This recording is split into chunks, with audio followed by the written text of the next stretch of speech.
Chapter 32. Xiao Xian naturally wanted to learn Old Ku's craftsmanship. In addition to making stone tools, he also knew how to set traps, which were very useful for hunting. However, it was still too early for Xiao Xian. He had no foundation, so he could only start with the most basic hammering skills, and slowly learn the more advanced ones later. Xiao Xian could feel Old Ku's attitude towards Xiao Xian. Old Ku had been helping him since a long time ago, but sometimes Old Ku's words could be easily misunderstood. For example, yesterday when he went to Old Ku to learn how to make stone tools, he tried to peel off the stone leaves, and was evaluated as useless. People who didn't understand him would definitely misunderstand. Fortunately, Xiao Xian had a flexible mind. He understood what Old Ku meant after thinking for a while. Seeing that Xiao Xian didn't reject their words, Gu immediately felt relieved. When he left, he planned to go to Old Ku's place later to ask for credit. It would be best if he could get something good from Old Ku as a reward. After helping Xiao Xian build the wooden house, Lang Jie and the others left. They had other things to do. After all, the first hunting trip was coming soon. Every time they went hunting, they risked their lives. They had to be well prepared to return safely. There were 2 hunting groups in the tribe. The 2 groups took turns to go hunting. When one went out, the other would be on duty in the tribe. They were responsible for the safety and defense of the tribe. After all, there were too many wild beasts in the mountains, and there were many old, weak, sick and disabled people in the tribe. Each hunting group was divided into 2 groups. According to what Lang Jie said, they were divided into 2 groups according to the warriors' abilities.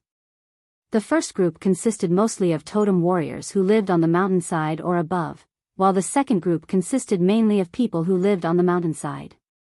Lang Jie and the others were in the second group. When Xiao Xian went hunting, he would naturally follow them. After Lang Jie and the others left, Xiao Xian looked at the newly built wooden house. Caesar was curiously walking around the wooden house. "If you shit in the house, I'll throw you out," Xiao Xian said. When they were in the cave, Xiao Xian had trained Caesar to go to a special place to shit like the children in the cave, or go directly outside the cave. Now that they had moved to a new place, he didn't know if the wolf could adapt quickly. "We will live here in the future. We will make a wooden table, chairs and stools," and, after lying on the bed and resting for a while, Xiao Xian took out the sewn animal skin bag that he had delivered in the morning. He went out to find some gravel and put it in the bag to weigh it. Xiao Xian found the gravel that was heavier. These gravel were thrown away as waste after the stone tools were made. There were still a lot of gravel, and they were piled up like a small hill. Probably because the stone worms didn't like the gravel, they were rarely found there. Therefore, not many people went there. When Lang Jie talked about weight training, Xiao Xian thought about it. Therefore, he asked someone to help him sew a special animal skin bag. After filling it with gravel, it weighed nearly 200 pounds. Xiao Xian once wondered if these stones were metal ores, but after looking at them, he found that these stones were no different from the other stones in the gravel field except that they were harder and heavier. Xiao Xian naturally wanted to use ironware, but he didn't know how to make iron. More importantly, there were a lot of things in this world that were completely different from his previous life. There were too many things that couldn't be judged by common sense. Most of the stones here were unfamiliar to Xiao Xian. Therefore, instead of spending a lot of time to study them, Xiao Xian was more willing to solve the problem at hand. He didn't want to think about making copper or iron now. He tied a few animal skin bags to his arms and legs. After tying them, he moved a little and felt that it was okay. He could still carry another stone. It was obvious that a totemic warrior's body was really strong. Then, the weight training started with his daily movements. Although Xiao Xian couldn't carry 1,000 pounds with one arm like Gu, he could still lift a few hundred pounds. If it was in his previous life, Xiao Xian wouldn't believe that he could have such strength. When Xiao Xian was trying, he saw Caesar baring his teeth outside, so he untied the animal skin bag with gravel. As soon as he untied it, he heard someone calling his name outside. Is Xian here? Two very tall and strong warriors came over. They looked very young, about the same age as Lang Ga. Their bodies were full of strong muscles, and their voices were rough and bold. I'm Tua, and he's Kiki. The shaman asked me to bring you something. Tua said. Tua was much calmer than Lang Ga. Although he looked at Xiao Xian, he didn't mean any harm. There was even a smile on his face. The shaman fulfilled his promise. On the first day that Xiao Xian had his own house, he sent people to bring food to him. It was also a compensation to Xiao Xian. There was a lot of meat, all of which had been processed, and some had been pickled. In addition to the meat, there were several kinds of plant tubers and fresh fruits. In addition to these, there were 2 bags of herbs. Xiao Xian had seen 1 bag of herbs when he lived in the cave. It was mainly used to treat small illnesses, so he knew how to use it. Tua told Xiao Xian about the other bag, which was mainly used to treat external bleeding. As for the other person, he didn't seem to be a well-behaved person. And just now Tua said, the shaman asked me to bring you something, instead of we. Obviously, Kiki wasn't sent here by the shaman. After entering the house, Kiki kept staring at Caesar. He had his back to Xiao Xian, so Xiao Xian couldn't see his eyes. But judging from Caesar's expression, he knew it wasn't a friendly look. These warriors, who often went out to hunt, looked at animals as if they were prey. When they saw animals, they couldn't wait to stab them with their spears. Caesar's whole body was tense, and he couldn't help showing his fangs. He was almost ready to fight. Hey, this wolf can be raised like this, Kiki said. When Xiao Xian was wondering if this warrior despised Caesar for being too cowardly and not as ferocious as the wolves in the forest, Kiki smacked his lips and continued, it can be eaten in half a year. Caesar immediately showed his 4 fangs to the warrior, and his eyes were alert. He made a growling sound from his throat, which was a warning. It seemed that he would pounce on the warrior and bite him in the next moment. Good. The warrior quickly pulled out the stone knife from his waist, and said excitedly. Tua, who was explaining the use of herbs to Xiao Xian, heard the warrior's words. His face stiffened, and then twitched violently. He immediately put down his things, and like a whirlwind, rushed to Kiki, who was confronting Caesar with the knife, and punched him. Good my ass. Put your knife away. Kiki was punched and flew out of the window, and fell on the ground outside with a bang. Xiao Xian was speechless. Totem warriors were really simple and violent. After punching Tua, he walked to Xiao Xian and said, he's always like this. He gets excited when he sees a beast. Don't worry, he's just used to it. He won't do it for real. After all, the wolf was the witch's card, so they didn't dare to do it for real. However, when he just finished his words, Kiki, who had just been punched, walked into the room as if nothing had happened. He moved his feet and walked to Caesar again. This time, he didn't hold the knife, but just rubbed his fingers. It was obvious that he hadn't given up yet. Tua had no other choice. The witch asked him to move things here, but he didn't expect to meet Kiki on the way. When he heard that they were going to the newly awakened warrior, the one who had surprised them the most at the ceremony, Kiki immediately became interested and followed them. Tua had wanted to talk more with this little warrior who was valued by the witch, but now he regretted letting Kiki come with him. If he let Kiki stay here, he might really fight with this wolf. This little wolf couldn't even take 1 punch from Kiki. What if it was killed? They would be scolded by the witch. Xiao Xian only saw a shadow flash in front of him. The next moment, Tua appeared behind Kiki and dragged him out with his arm around Kiki's neck. At the same time, he turned back and said to Xiao Xian, we've delivered the things. We'll leave now. We'll talk later when you go hunting with us. After the two left, Caesar also relaxed. He sniffed around, and then dragged out the animal skin bag that Kiki had just carried. It seemed that he was going to throw it out. Xiao Xian hurried to stop him. There were some dried fruits in the bag, many of which he hadn't tasted yet. It would be a waste to throw them away. While packing up, Xiao Xian recalled what Tuo had said. Tuo's last sentence meant that they were in the same hunting group as Xiao Xian. But Lang Jie and the others didn't mention these two people when they were talking.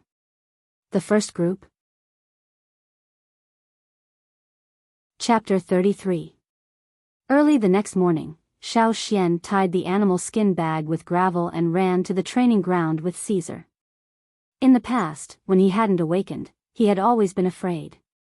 If he wasn't careful, he would be accidentally injured or even die. Now, he was much more confident. At least he wasn't so weak that he couldn't take a beating. People in the tribe did not know too many tricks. They could only imagine a prey and make a more direct response according to the prey's habits. Some warriors would treat the cliff as some kind of wild beast, and then hit the cliff with their fists and feet. Therefore, if you saw sand and stones flying around on the mountain, don't be surprised. It was just a totemic warrior practicing. Just like that night at the shaman's place, the kid could break an ordinary stone spear with one punch. After Xiao Xian ran to the training ground, he chose a mountain and carried a stone. He ran from the foot of the mountain to the top. On the way, he looked for a good stone and started to dig it. Fortunately, I have such a special ability. Xiao Xian looked at the different shades of gray in his vision and sighed. Compared to the totemic power, Xiao Xian's other ability undoubtedly helped him a lot. It saved him a lot of time and effort to find it. Xiao Xian could not dig a middle or upper grade stone.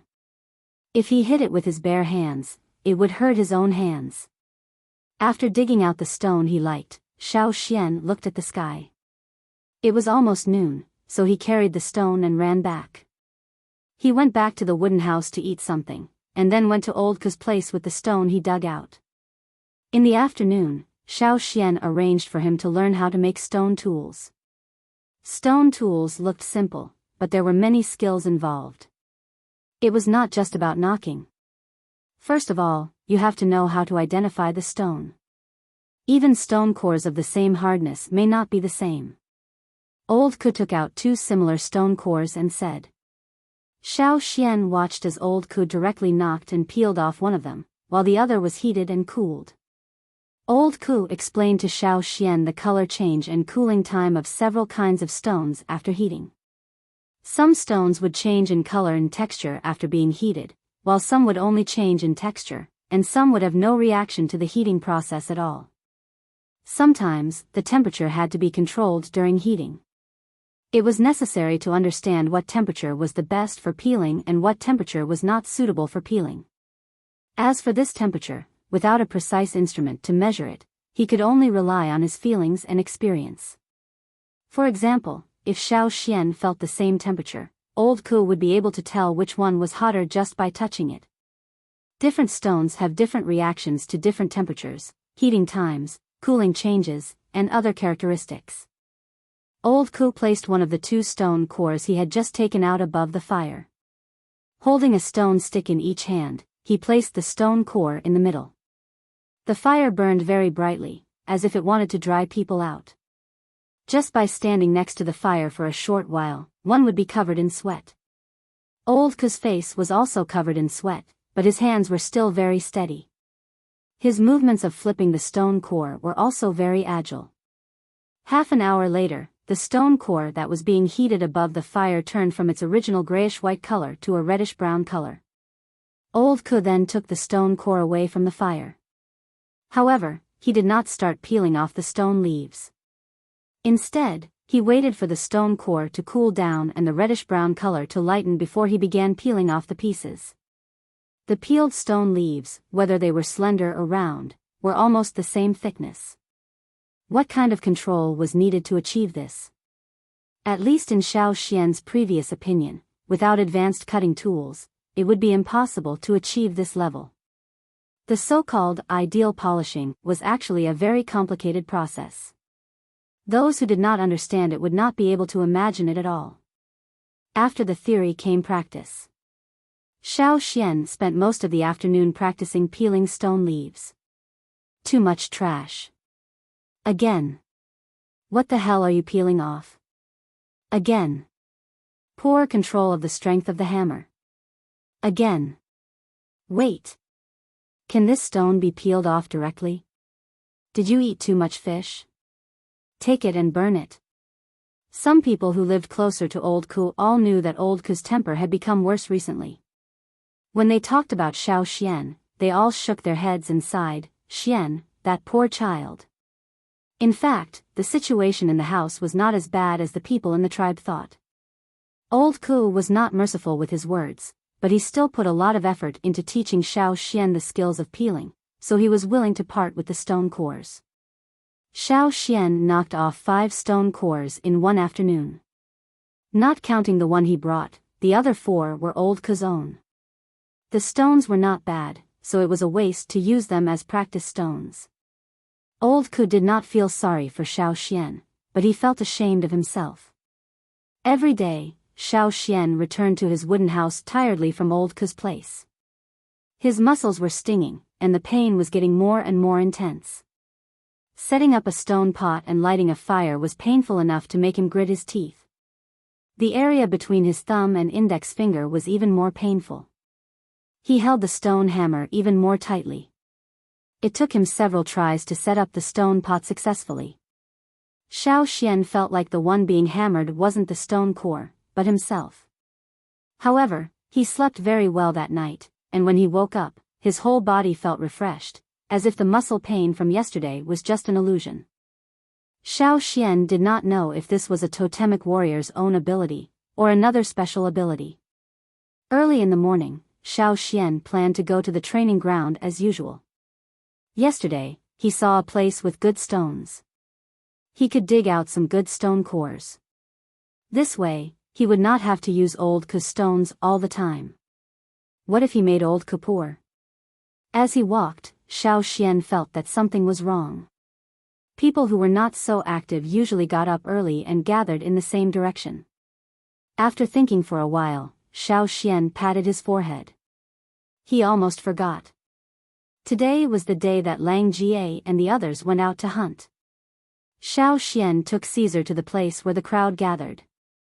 There was a road from the foot of the mountain to the top of the mountain, almost in a straight line.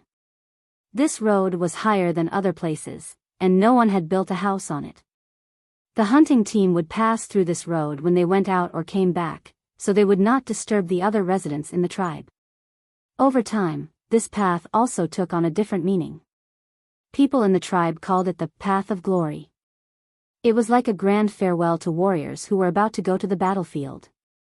People had mixed feelings.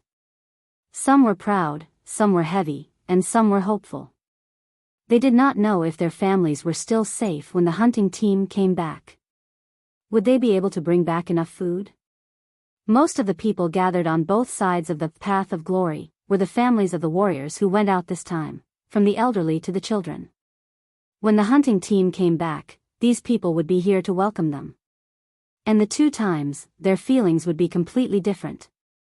However, besides welcoming and sending off the hunting team, for the warriors in the hunting team, this road also represented a kind of meaning. It was an affirmation of their own strength. If Xiao Xian were to describe it, for many warriors, this road was a road to show off their wealth. When they came back from the hunt, it was clear who got how much food, just like the disclosure of assets. Rich people naturally did not lack reputation, status, or women. These were all things worth showing off. They're coming. Someone shouted. Xiao Xian looked over. There were about 200 people coming down from the mountain, and the one walking at the front was the leader of the hunting team. Xiao Xian had seen him on the night of the sacrificial ceremony. Not only the leader, but also several people behind the leader, Xiao Xian also felt familiar. They were all the people who danced by the fire pit that night. The people walking down the mountain, no matter if they were smiling or looking serious, each of their steps was full of momentum, like a general on the battlefield. At the back of the team, among the tall warriors, several children who were obviously shorter than the others were very eye-catching. Among them were the leader's grandson, Mao, and Fei, who had shown off in front of Xiao Xian before. Hey, who are those children? Of course, they are strong enough to join the first hunting team. They are the best among the awakened warriors this year. Hey, is that Mao? No wonder he is the leader's grandson. The crowd was talking about it. Sai's father pointed at Fei and the others in the hunting team, and said to Sai, "Look, they are about the same age as you, and awakened in the same batch. They can join the first hunting team. What about you?" Sai straightened his neck. "Why don't you live on the mountain?" Sai's father choked, and directly threw 2 punches and 2 slaps at him. Chapter 34. After the hunting team left, the tribe returned to its usual pace of life. However, compared to last year, the riverside was much more lively this time. After experiencing the initial fear of the unknown creatures in the river, the people no longer feared the creatures in the river because of the benefits brought by the big-mouthed piranhas. It turned out that the creatures in the river were not so scary after all. As long as they were careful, they could get enough food. Under the joint management of Tu and Jiaba, the life in the cave was quite stable. With the daily fishing activities and enough food, the small bodies of the children were not as weak as before. At the same time, the children in the cave were getting more and more united. They had no choice but to work together to fight against the enemy. The ability of a single person was too small, and they did not even have the advantage when fishing. As for the stone worms, Xiao Xian would take Caesar to catch them every 2 days. After catching enough stone worms, they would store them for the children in the cave. Stones could not trap the stone worms. Some people used stone jars to put the stone worms in, but the next day, they found that there was a hole in the jar, and the stone worms were gone. However, Tu discovered by chance that wooden jars and straw ropes, which were not as hard as stones, could trap the worms better than stone jars. Even if they could not be trapped for too long, a day or 2 would not be a problem. This solved the problem of Caesar running to the cave every day. Xiao Xian still went to the training ground to look for stone cores in the morning, and went to Old Ku's place to learn the stone skills in the afternoon. After more than 10 days, Xiao Xian felt that he was much stronger than when he had just awakened his totemic power. He was also more skilled in controlling the totemic power, and could switch between the 2 powers in his body more freely. It seemed that learning the stone skills was also beneficial to controlling the totemic power. Xiao Xian ran through the woods like a monkey, heading towards the place he had chosen yesterday. His figure flashed, and the branches swayed slightly. The sound was very low, like a breeze. Caesar ran behind him. This place was still within the range of the tribe's guards, so Xiao Xian did not need to worry about any ferocious beasts. The reason why he deliberately controlled the sound was just for the future hunting activities. There were many times when one had to be stealthy when hunting. One had to quietly approach the prey and hide one's aura. If one's movements were slightly bigger, it would alert the prey or other ferocious beasts that one could not defeat. Xiao Xian had seen Lang Jie and Mai's stealth ability before. Mai moved stealthily, so he was still some distance away from them. Xiao Xian also saw many children who had awakened in the same batch as him, including Sai, in the mountains where he was training. "Hey, isn't that Xian?" Sai's father looked at the figure that flashed through the woods and said. For those who had not awakened their totemic power, Xiao Xian's speed was naturally very fast and hard to catch. However, for other totemic warriors who had awakened their totemic power many years ago, it was nothing. Sai jumped on the spot with a big rock in his hand. He had already jumped more than 100 times with the rock. Hearing his father's words, Sai turned his head and looked over. Xiao Xian was no longer in the woods. "What are you looking at? Keep dancing." Sai's father hit Sai's butt with a stone stick and scolded him, "You can't even beat Xian, who is 2 years younger than you." "Why can't I beat him?" Sai was not convinced. "Hey, you're still being stubborn. If I say so, then so be it. Just jump. You can't rest until you've jumped 200 times. Sai's father hit Sai twice with the stick. "I've already jumped 172 times. He just needed to jump another 28 times. Sai counted in his mind. He was a little happy when he thought about it. Should he go catch flying squirrels or look for food during the rest time? He wondered if there were any more of those green and crunchy fruits that he had eaten 2 days ago. Sai swallowed his saliva and was full of expectation.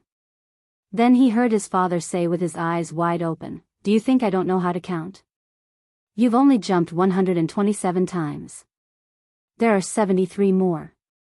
Sai was so angry that he almost threw the big rock away.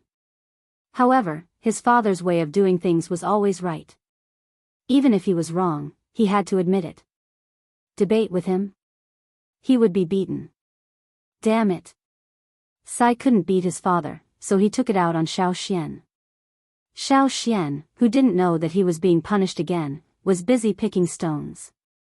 There were many stones in the training ground, but very few of them could be used to make stone tools.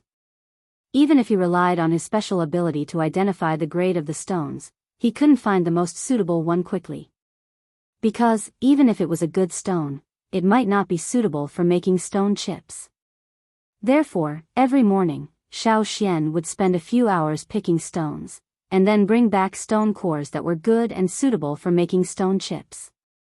After following Old Ku for a few days, Xiao Xian's ability to identify stones had improved a lot. He was no longer as clueless as he used to be, where he could see all kinds of stones the same. While Xiao Xian was looking for stone cores, Caesar was bored, so he went to stop the flying stone squirrels that were digging holes and jumping around in the mountains. Every time Xiao Xian finished picking stone cores, he would find several dead flying stone squirrels next to Caesar. Sometimes, Xiao Xian felt guilty when he looked at Caesar. Caesar was a good wolf, but he had raised him into this. In the afternoon, Xiao Xian brought the selected stone cores to Old Ku's place.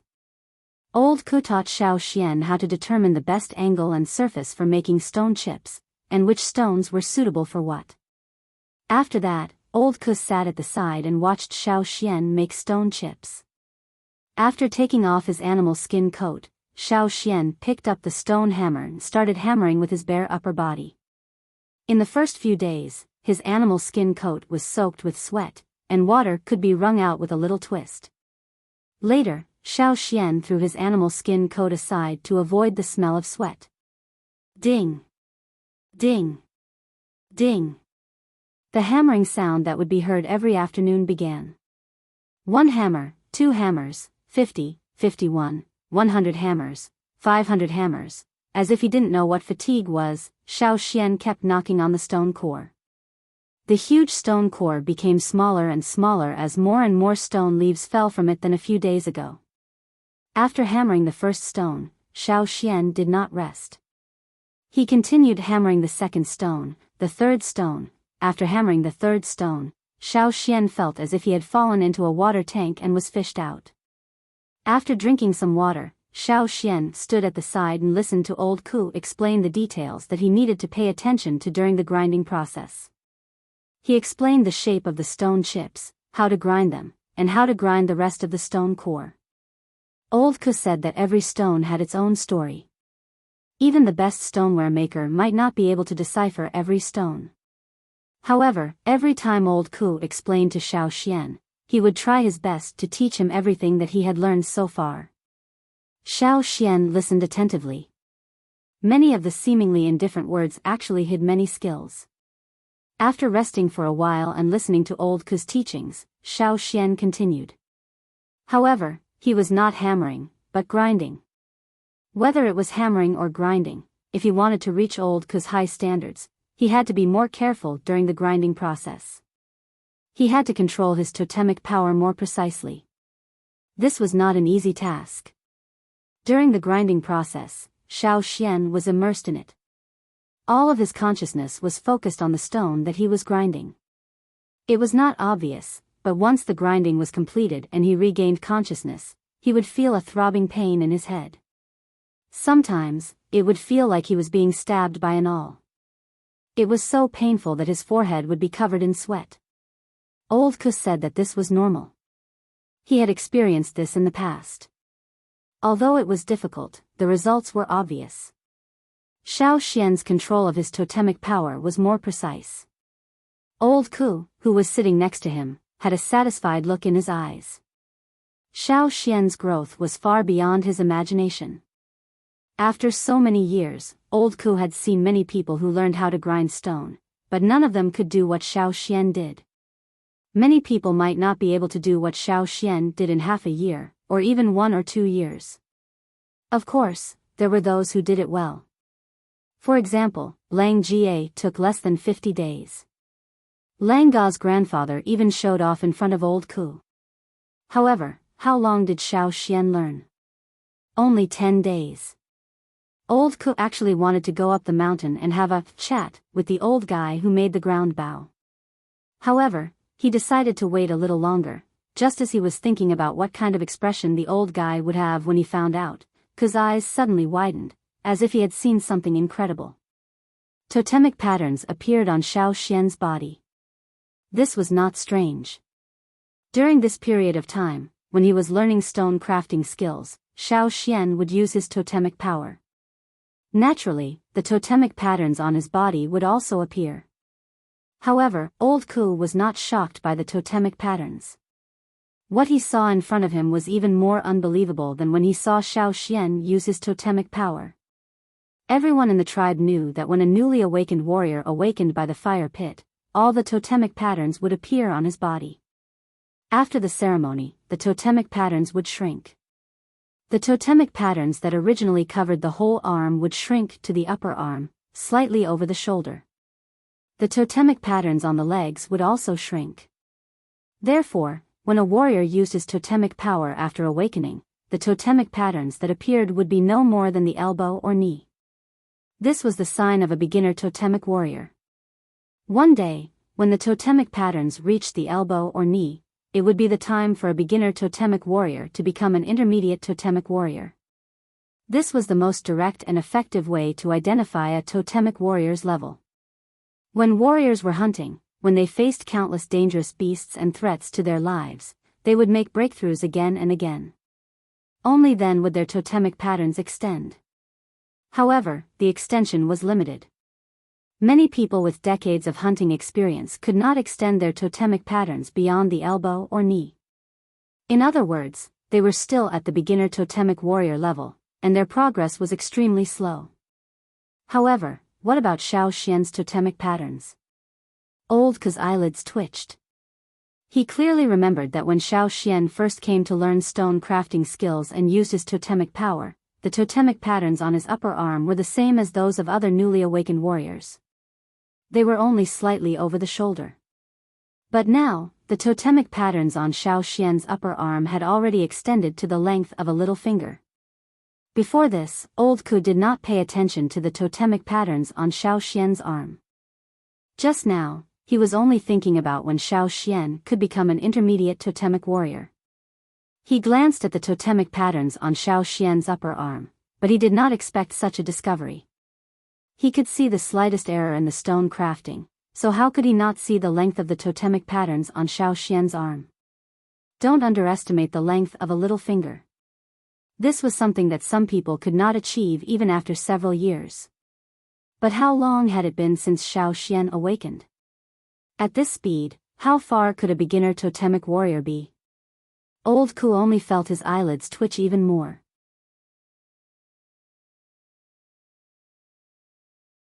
Chapter 35. Ku Xian rubbed his twitching eyelids and stood up from the stone bench. Since he was missing a leg, he swayed a little when he stood up. Naturally, Xiao Xian noticed him. Xiao Xian looked at Old Ku in confusion as he put down the stone tool and grindstone that were about to take shape. He was in a good state just now and didn't feel like he made any mistakes. His polishing process was also up to Old Ku's standards, but what was with Old Ku's what the fuck look? Xian, you. Ku Xian stuttered. You. After a long while, Ku squeezed out a sentence. How do you usually train? Xiao Xian didn't know what Old Ku meant, but he still explained his training schedule in detail. Of course, he didn't tell Old Ku Xian about his special ability. In fact, rather than training, it was better to say that he was preparing to polish stone tools. Many of the children who had awakened at the same time were either training their strength or practicing throwing.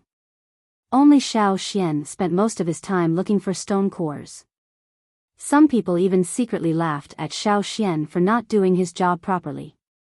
After pondering for a while, Ku Xian didn't think there was anything wrong with what he said. Xiao Xian was very hardworking and showed a strong drive when he was polishing stone tools. This was also the reason why Ku Xian was willing to teach him. However, when he was learning stone tools, he also put in a lot of effort. Why didn't he improve as fast as Xiao Xian? Old Ku couldn't figure it out. He could only attribute the reason to Xiao Xian's extraordinary talent. No wonder he awakened at the age of 10. After calming down, Old Ku waved his hand and motioned for Xiao Xian to continue. He thought for a while and stopped him. He took out a wide grass curtain and divided the polishing process into 2 parts. He motioned for Xiao Xian to go to the inner part. Although confused, Xiao Xian still did as he was told. Old Ku must have his reasons for doing this. Through the grass curtain, Old Ku could see the little figure polishing stone. Old Ku slowly rubbed a stone leaf in his hand. He seemed to have thought of something and his frown relaxed. He couldn't help but chuckle.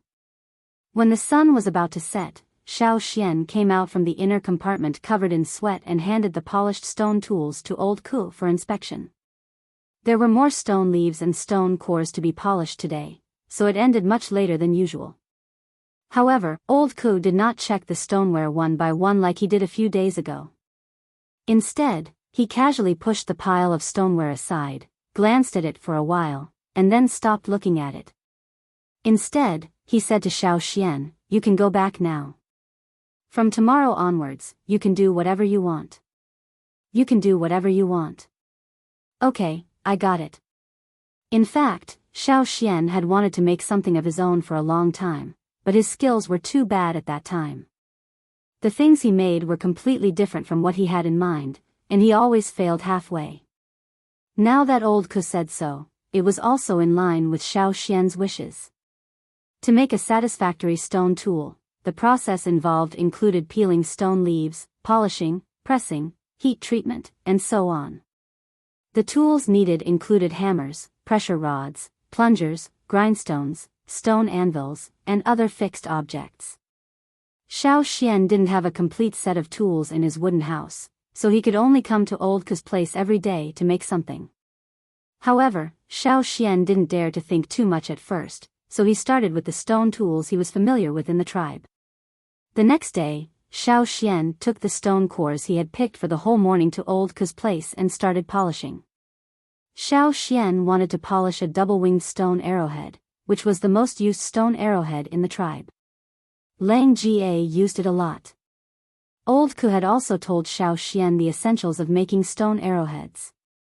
The rest could only be learned through polishing, and Old Ku would also point out some details to pay attention to. After a few days, Old Ku didn't sit next to Xiao Xian and watch him polish. He didn't need to say anything, because Xiao Xian could already do it very well. Leaning on a wooden stick, Old Ku took out a wooden box filled with all kinds of stone tools, big and small, and placed it outside the house. Inside were the stone tools Xiao Xian had polished these days. Most of them were spearheads and arrowheads, and the style of the stone tools they polished was somewhat different from Old Ku's. In the past few days, Old Ku had changed his rules. In the afternoon, he didn't let people into the house. In the morning, he would take out a lot of finished stone tools and place them on the table. If anyone took a fancy to them, they could quickly exchange them. After noon, Old Ku would pack up and enter the house. He wouldn't come out for the whole afternoon. Therefore, when they saw Old Ku putting out the things at this time, some people gathered around. "Hey, Old Ku, why are you putting things out at this time today?" "Hey, Old Ku, these things aren't made by Xian, right?" Many people knew that Xiao Xian was learning stone tools from Old Ku, but no one was optimistic about it. Some people secretly discussed how long Xiao Xian could last. Would he be like those people before him, who couldn't help but leave after a few days, or would he be forced out by Old Ku? They didn't expect him to last until now. Looking at old Ku, he didn't seem to be angry. It was really strange. However, the person who said that the stone tools were made by Xiao Xian laughed after saying it. The people who came with him also just laughed and didn't take it seriously. After all, in their opinion, that kid had only been learning from old Ku for a few days. It was absolutely impossible for him to make such a successful stone product. They were just joking about old Ku. This stone arrowhead is well polished. It's perfect for laying bows and setting traps. Hey, the barbs are well polished. I like them. A person squatted down and began to pick out the stone arrowheads he liked. Seeing that someone had already started, the others stopped joking around and started to pick the stoneware they liked. They were afraid that the good stuff would be taken away by someone else. After all, the stoneware made by old Ku was much better than the others. Hey, old Ku, did you change your style? The arrowheads didn't have such long barbs in the past. A warrior picked out a stone arrowhead and touched the wings on it. Ku, who was sitting there, just kept a straight face and didn't answer. The warriors who came to exchange their stone tools were already used to old Ku's behavior. They didn't expect old Ku to explain. It wasn't strange for a stone tool maker to change his style. Hunting consumed a lot of stone tools. Because many of them were disposable, unlike metals, they couldn't be reused. So the scrap rate was especially high. This also led to the warriors preparing a lot of stone tools before every hunting trip. The last hunting team had been out for almost 20 days. Generally speaking, the hunting team wouldn't go out for more than 20 days. Even if they were in trouble, they wouldn't go out for more than 30 days. After all, the warriors' families were still in the tribe. If they didn't come back, their families would starve. So, after some calculations, the hunting team that went out would be back soon. The other team was also preparing. They were just waiting for the people who went out to come back. Then they would hand over the tribe's affairs and set off for hunting. Of course, the more stone tools they had, the better. They will be back in these 2 days. I saw someone bring the wounded back in the morning. This time, 2 of them were seriously injured, but their lives weren't in danger. I heard that no one died. Someone said while picking. So, we are also going to set off. I have to go back and get more things to exchange with old Ku. Didn't you say 2 were injured? Who were they? The crowd began to talk again, but their hands didn't slow down. Every time they saw a stone tool, they would grab it tightly in their hands. Those who were slower than them could only regret that they didn't make the first move.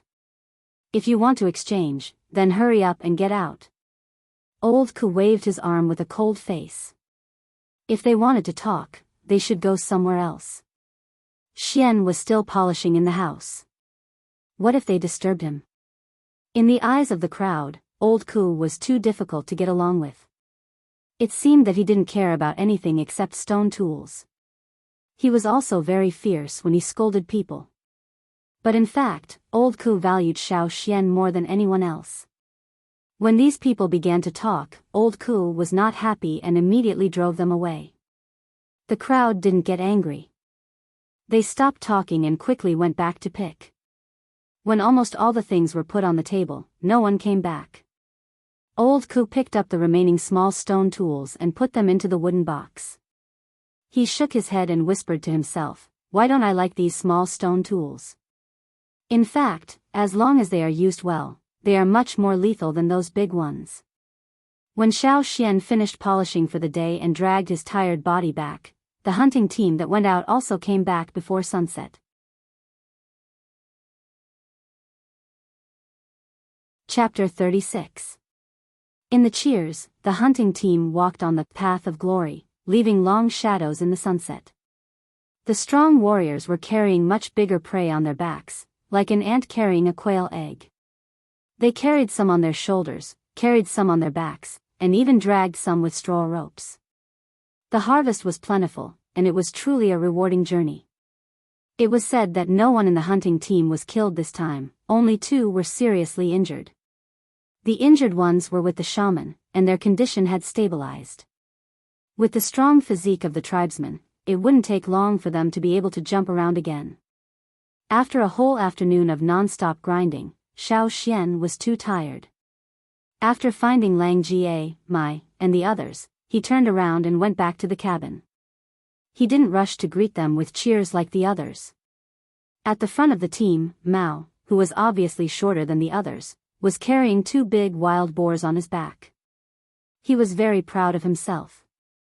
Listening to the praises from the crowd, he couldn't stop his mouth from grinning. It felt so good. He straightened his back again, and turned his head to look at the crowd, just in time to see the back of Mai and Caesar leaving.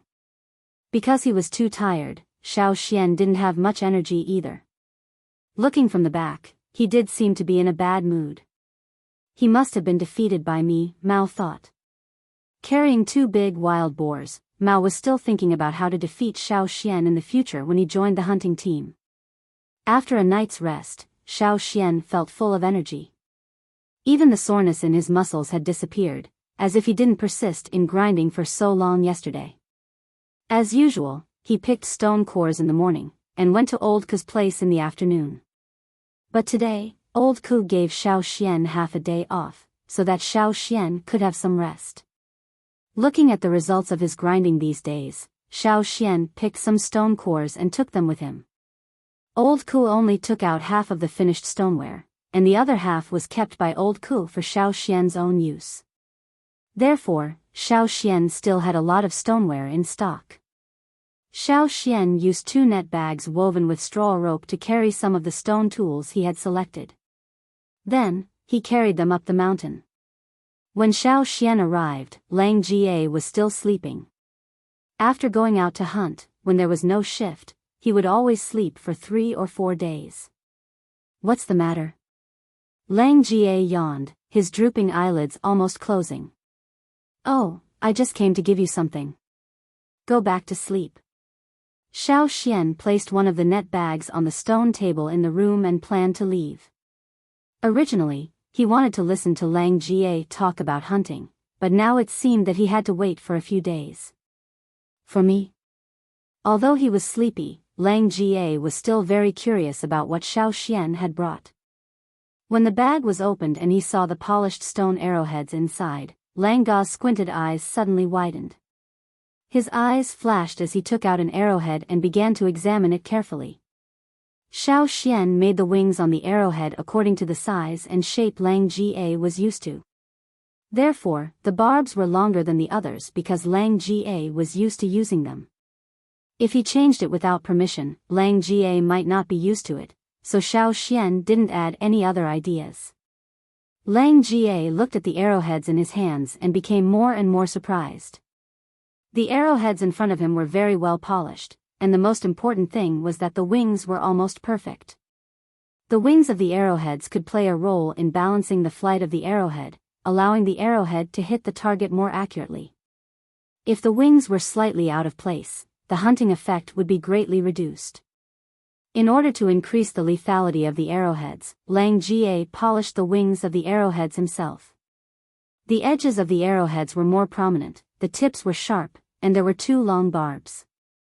Lang Jie had always felt that only the arrowheads polished by himself were easy to use. The arrowheads polished by others, even his grandfather, might not be easy to use. But now, looking at the arrowheads in his hands, Lang Jie was very surprised.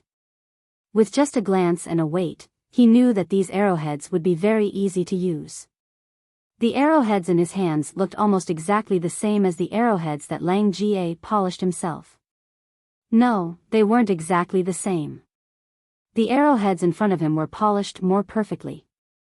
Usually, when Lang Jie polished the arrowheads himself, because of the large demand, he didn't spend time polishing some details. But these arrowheads in front of him? Hey, Xian, thank you, I like them very much.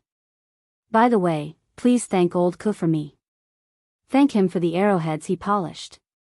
In Lang Ga's opinion, these arrowheads were naturally polished by Old Ku, and Xiao Xian naturally asked for them from Old Ku before sending them over. Lang Jie stretched out his thumb and touched the wings of the arrowhead. TSK, the edges of the arrowheads were very well polished. as expected of a master's product. Xiao Xian, who had just walked out of the door, turned back and smiled. I'll help you pass on the message. By the way, I polished those arrowheads myself. You can see if they're good for you when you use them. Hearing Xiao Xian's reply, Lang Jie, who was touching the arrowheads, froze. He raised his eyes and looked at Xiao Xian in astonishment, the muscles on his face trembling violently. Wait! Lang Jie strode in front of Xiao Xian, holding the arrowhead in his hand. He stared at Xiao Xian and said word by word, You made this? Xiao Xian nodded. Yes, it's passable, right? Passable? Lang Jie stared at Xiao Xian with bloodshot eyes. Even his breathing became heavy. If these were considered passable, then what was the point of what he was doing now? Stone slag? Xiao Xian didn't quite understand what Lang Jie meant. He had some arrowheads given by Lang Ga. Because he had used them once, Lang Jie didn't want to take them out for hunting, but it would be a waste to throw them away, so he gave them to Xiao Xian for training. When Lang Jie and the others first started training, they also used second-hand arrowheads, which was very common in the tribe. Xiao Xian's arrowheads were made according to the ones given by Lang Ga. There were some flaws on the arrowheads, but it didn't affect their use. Xiao Xian always thought that the small flaws were caused by the wear and tear of the arrowheads. After seeing them, Old Ku didn't comment on them. But for the arrowheads made by Xiao Xian himself, Old Ku commented that they were passable. This was also the reason why Xiao Xian said they were passable. Lang Jie looked at Xiao Xian with a complicated expression. Maybe it was because he had a grandfather who was a stoneware maker. He also made stoneware himself and thought that he was quite talented in stoneware. Now that he had some success, even if he couldn't catch up with his grandfather, he would definitely surpass him in 10 years. Moreover, among his peers, his ability to make stoneware was above most, especially when it came to arrowheads. Almost no one in his generation could surpass him. But now, in front of him, there was a 10-year-old kid who had just awakened and learned stoneware for less than 30 days. The arrowheads he made were actually better than his own. With his eyesight, he could naturally see that this kind of stone tool could not be made with enough time and meticulous polishing. Moreover, the arrowheads in his hand were very smooth and did not have many stagnation points. It was possible that these arrowheads were all polished in a short period of time. Why did he change so much after coming back from a hunt? I'm only going out for 20 days, not 2 years. Thinking about how he gave Xiao Xian a batch of second-hand stoneware arrowheads full of flaws before he went hunting, Lang Ga's face turned red and he wanted to bang his head into the ground. Although he was usually thick-skinned, when it came to stoneware, he was deeply influenced by his grandfather. His views and thoughts were completely different from usual. Deep breaths. Deep breaths again. Lang Jie stretched out a trembling finger and pointed outside. You don't come out for 3 days. After saying that, Lang Jie put down the curtain and didn't sleep. He strode to the small room where he usually used to grind stoneware and began to work. In another room next to Lang Ga's room, an old man with a head full of white hair walked out. Although he was old, his body still looked healthy. It wasn't a problem for him to carry a stone that weighed 100 pounds. This man was Lang Ga's grandfather. The old man had just taken an afternoon nap and was chewing on a piece of jerky when he was about to go down the mountain to meet some friends. When he heard the sound of stoneware grinding, he thought that one of his sons was preparing stoneware for hunting. When he turned his head, he saw his grandson, who was supposed to be sleeping soundly in his room, appear in the stoneware room through the open window. The old man was so excited that he almost choked on the jerky. His eyes were as big as stone balls. He looked at Lang Jie as if he was looking at a rare ferocious beast in the forest. Holy shit! This little bastard, every time he came back from a hunt, he would be like a softie who couldn't get up without sleeping for 3 or 4 days. How strange. Xiao Xian, who had just been yelled at by Lang Jie, don't come out for 3 days, was a little confused. What was wrong with Lang Jie? Did he not wake up and have low blood pressure? Shaking his head, Xiao Xian carried another net bag and walked up the mountain. Mai's place was slightly higher.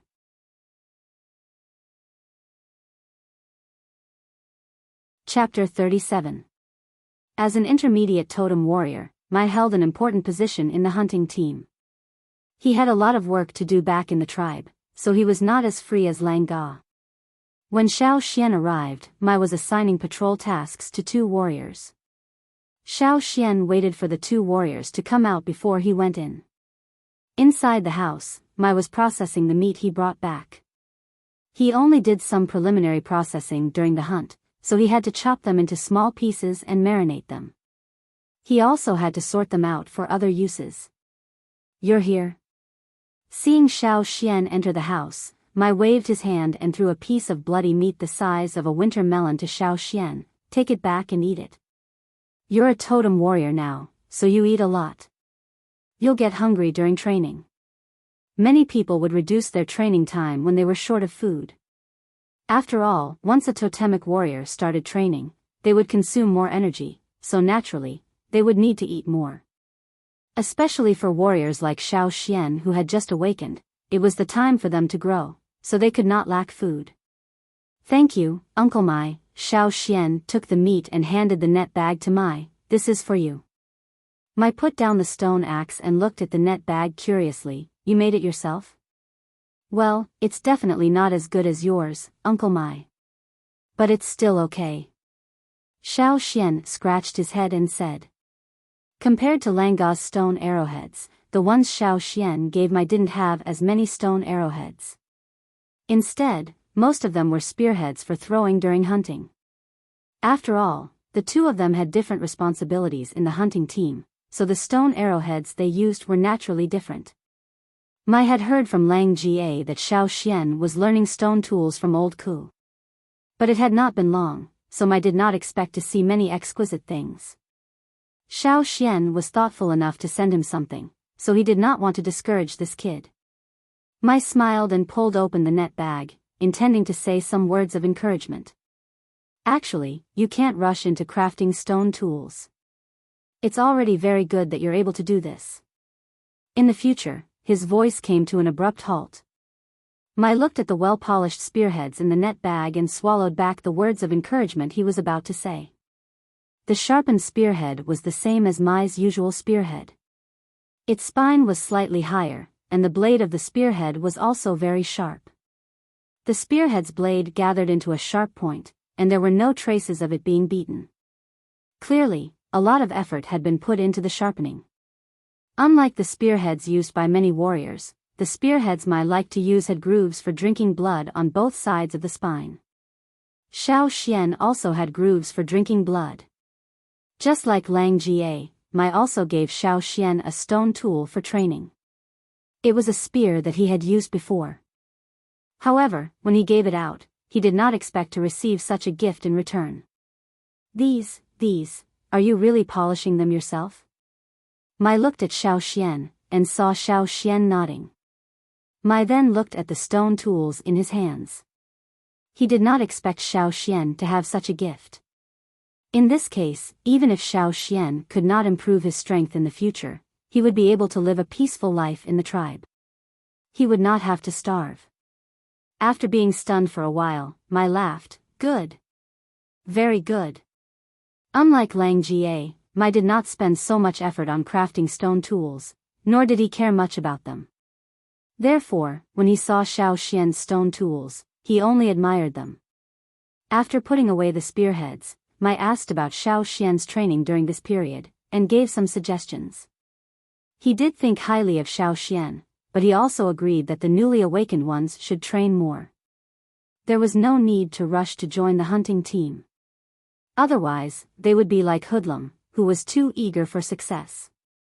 However, when the time came, they would make a lot of mistakes and become a burden. After thinking for a while, Mai reached out his hand and said to Xiao Xian, "Punch my hand, and let me see your strength." After a totemic warrior's ability was improved, his strength would continue to increase. That was why Mai wanted to use this method to see Xiao Xian's results during this period of training. However, he did not expect Xiao Xian to improve much. After all, Xiao Xian had spent most of his time making stone tools. Okay. Xiao Xian put aside the meat in his hand, and stretched his arms and legs. In fact, he did not know how different he was from the other kids, except for his special ability. He also did not know what level he was at now. It would be good for his future training if he could get some advice from Mai. Since he wanted to test his fist strength, he had to use his totemic power. Taking a deep breath, Xiao Xian mobilized the totemic power in his body. Immediately, clear totemic patterns appeared on his face, and quickly spread from his face to his neck. Mai was satisfied to see Xiao Xian mobilizing his totemic power so quickly. He was much better than the other kids who had been preparing for a long time. Xiao Xian suddenly stomped on the ground with his right foot, and rushed towards Mai at a high speed. He punched Mai's hand. Bang! The fist hit the palm, but it was like a collision between rocks. Xiao Xian felt as if he had hit a hard steel wall, which was completely different from the rock he had hit in his training. Xiao Xian staggered back 2 steps, and took back his fist. He grinned and rubbed his fist. Actually, it wasn't just his fist that was hurting. His entire arm was aching. Sure enough, there was such a big difference between a newly awakened totemic warrior and an intermediate totemic warrior. Looking at Mai, he looked like he had just hit a piece of tofu, and his hand was not even red. Xiao Xian also noticed that the totemic patterns on Mai's body had indeed gone past his elbow, and some of them had even spread along his forearm. Unlike him, his totemic patterns had just gone past his shoulder. In fact, Mai was not so calm. He looked at Xiao Xian in surprise. Compared to the pain in his hand, he had seen the totemic patterns on Xiao Xian's shoulder, but now they had disappeared. He did not know if it was an illusion, but Xiao Xian's punch was indeed stronger than most of the newly awakened totemic warriors. Winter was over, and the weather was getting warmer. The temperature was rising day by day, and he had to train every day. For convenience, Xiao Xian was now wearing a sleeveless animal skin coat, so the totemic patterns on his shoulder were naturally exposed. Maybe Mai did not have old Ke's eyesight, but compared to most people, he was much better. Again. Use all your strength, Mai said to Xiao Xian. Seeing that Mai had other ideas, Xiao Xian did not hesitate. Taking a deep breath, Xiao Xian mobilized the totemic power in his body again. In his mind, the flames wrapped around the horns suddenly grew, and the totemic power was mobilized to the limit. Feeling the surging power flowing through every muscle and every bone, Xiao Xian's mental state reached its peak in an instant. After working on stone tools for so long, his precise control of the totemic power had shown its advantage. He was very familiar with the instantaneous accumulation of power, and he could feel it every day. Every time this happened, Xiao Xian would have a strong sense of confidence. At the same time, the flame patterns on Xiao Xian's body became abnormally bright, and he could almost feel the burning heat of the flames. The moment he exerted force on his leg, the ground trembled slightly. Whoosh! Before the punch arrived, the wind from the punch had already arrived. Although Xiao Xian was only a junior totem warrior who had just awakened, and he hadn't trained his strength to the extreme, the sudden explosion of his fist brought about an unparalleled momentum. Looking at the kid in front of him who only reached his waist, Mai's eyes widened slightly. Bang! A clear cracking sound could be heard. Xiao Xian suddenly felt a sharp pain in his entire arm, as if he was being roasted on a bonfire. The burning pain was endless. Mai's face even stiffened for a moment, but soon returned to normal. However, he was still shocked. He stared at Xiao Xian, and did not withdraw his outstretched hand for a long time. Xiao Xian, who was pushed back a few steps by the recoil, waved his arms and made a hissing sound. He didn't expect it to be so painful. Compared to the feeling of the last punch, the difference was not just a little bit. Xian, Mai said with some difficulty. Ah. Xiao Xian waved his arm, and looked at Mai. He was not worried about his arm. Even if it was broken, it would heal in a few days. This was the advantage of the tribesman's physique. You go back, and get ready." Hearing Mai's words, Xiao Xian wondered if Mai would tell him not to come out for 3 days, just like Lang Jie did. He continued to look at Mai, waiting for him to continue. "Get ready, and go hunting with us next time." Huh?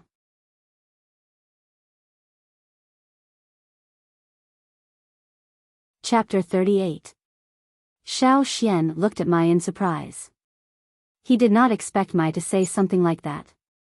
Didn't they agree that he would only be allowed to come with them next time? Why did he change his mind? Was it because of the punch just now?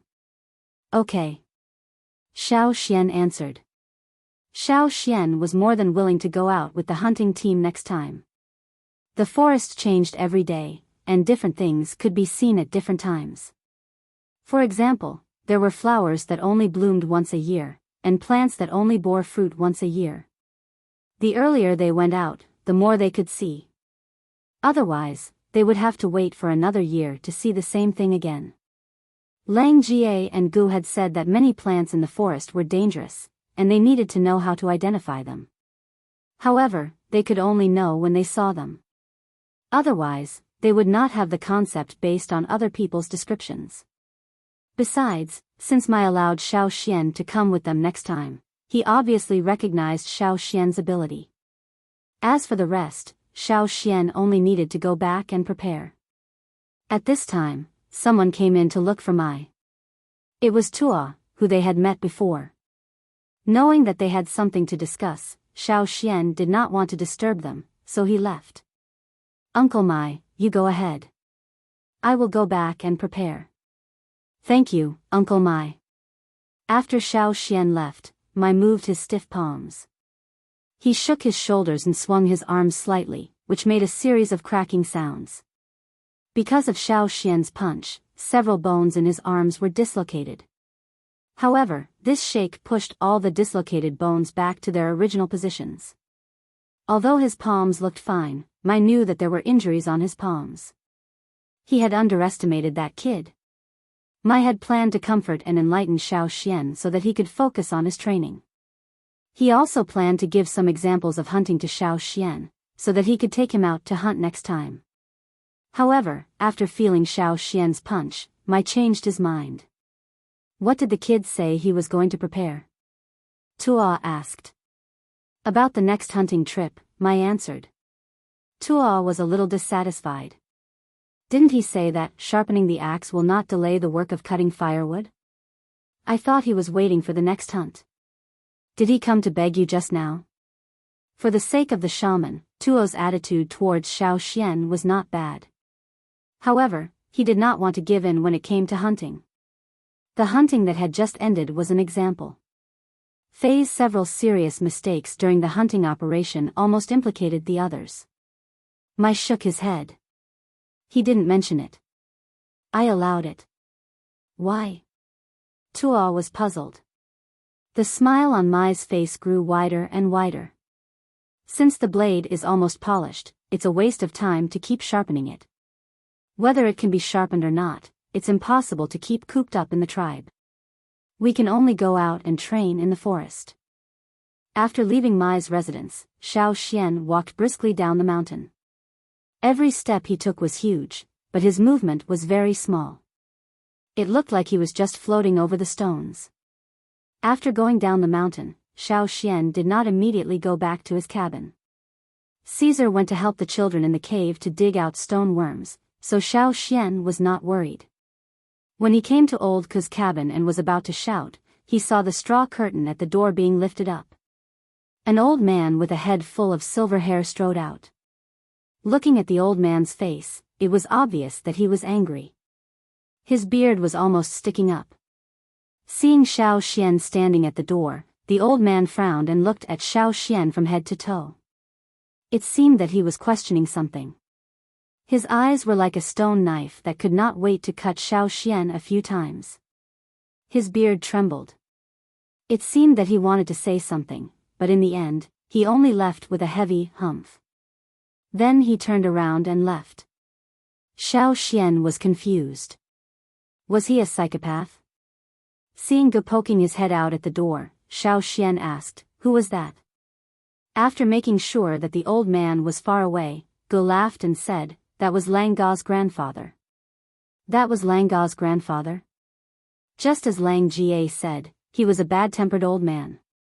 Walking into the cabin, Xiao Xian told old Ku that Mai allowed him to go hunting next time. Gu was surprised with his jaw wide open. Old Ku, on the other hand, seemed to have expected this. He replied with a calm face, and let Xiao Xian go into the inner room to polish the hunting stone tools. The stone tools used for hunting were more demanding and time-consuming than the stone tools used for training. Xiao Xian had a lot of stone tools for training, but only a few for hunting. Half of them were given to old Ku to trade, and the other specially made ones were given to Lang Jie and Mai. Xiao Xian only had 5 fingers left. Xiao Xian did not say much. He took off his animal skin coat and went into the inner room. Gu looked at the straw curtain hanging there as a partition and smiled. Old Ku wanted to hide the girl and teach her by himself. Old Ku did not allow outsiders to enter the house, but there were always some people like Gu who would enter through the window. Of course, there were also some people that old Ku could not stop, such as Lang Ga's grandfather. Old Ku wanted to prevent others from snatching Xiao Xian away. "Hey, old Ku, why do you think they allowed Xian to follow the team in advance?" Gu asked. Old Ku did not say anything. "Tch, if you don't want to answer, then don't answer." Gu walked inside and carefully lifted the straw curtain to look inside. He wanted to see what was different about Xiao Xian compared to before. He could even make Mai, who had always been strict, let him go. After looking for a while, Gu walked back with his chin in his hand. He was shocked as if he saw a carnivore suddenly become a vegetarian. He. Before Gu could say what he had just seen, he saw old Ku holding a white knife and sharpening it. The word "he" was stuck in his mouth. After a while, he stuttered and pointed at the knife that was being sharpened, and then at old Ku. There were many marks on the body of this saber, and there were also many small gaps on the blade, which looked like saw teeth. This was caused by its previous use. The hilt that was installed in the early years was also broken, so it was simply removed. The part of the hilt that was exposed was a part that was integrated with the saber body. The original hilt that was installed on this part of the saber. Ji's eyes were glued to the knife, and he could not return to his senses for a long time. He had already guessed what old Ku wanted to do. It was also because of this that he was surprised. This was even more shocking than seeing Xiao Xian's totem pattern. When Xiao Xian finished sharpening the stone core and walked out, old Ku was installing the handle on the knife that had already been sharpened. The handle was installed with a kind of resin, which was mixed and melted. Xiao Xian had used this method before. It felt good, much better than wood or rope. "Wait for a moment. You can take it back when the handle is done," old Ku said to Xiao Xian, who was about to leave. Xiao Xian looked at the knife. The knife was wide, and the blade was about 1/2 meter long. The back of the knife was about a finger thick. It was much thicker than many of the stone knives that Xiao Xian had made. Looking at Ji's expression, Xiao Xian knew that this knife was extraordinary. He had never touched the knife, so he could not say anything. However, as he looked at it, he felt a heavy chill coming from the knife, as if it wanted to press people into the ground. "What is this?" Xiao Xian was puzzled. "This is a knife made from the teeth of a ground shell." Gu looked at the knife, his face full of reluctance. He wanted to snatch it and hold it in his arms. This knife had not appeared in front of anyone since old Ku's leg was broken. He had begged old Ku countless times before, but old Ku never agreed. He was not even willing to take it out to see. But now, old Ku was going to give this knife, which symbolized his best days, to Xiao Xian. Gu was envious, but he also knew that in his current situation, he could only be envious. There was no need to think about anything else. Ground shell? It was a ground shell. Even though Xiao Xian had not seen it with his own eyes, he had heard from Lang Jie that it was a giant ferocious beast that lived underground. When hunting, if you met a ground shell, don't even think about throwing stone spears at it. The only thing you could do was to run away. No one wanted to fight a ground shell, because they could not win.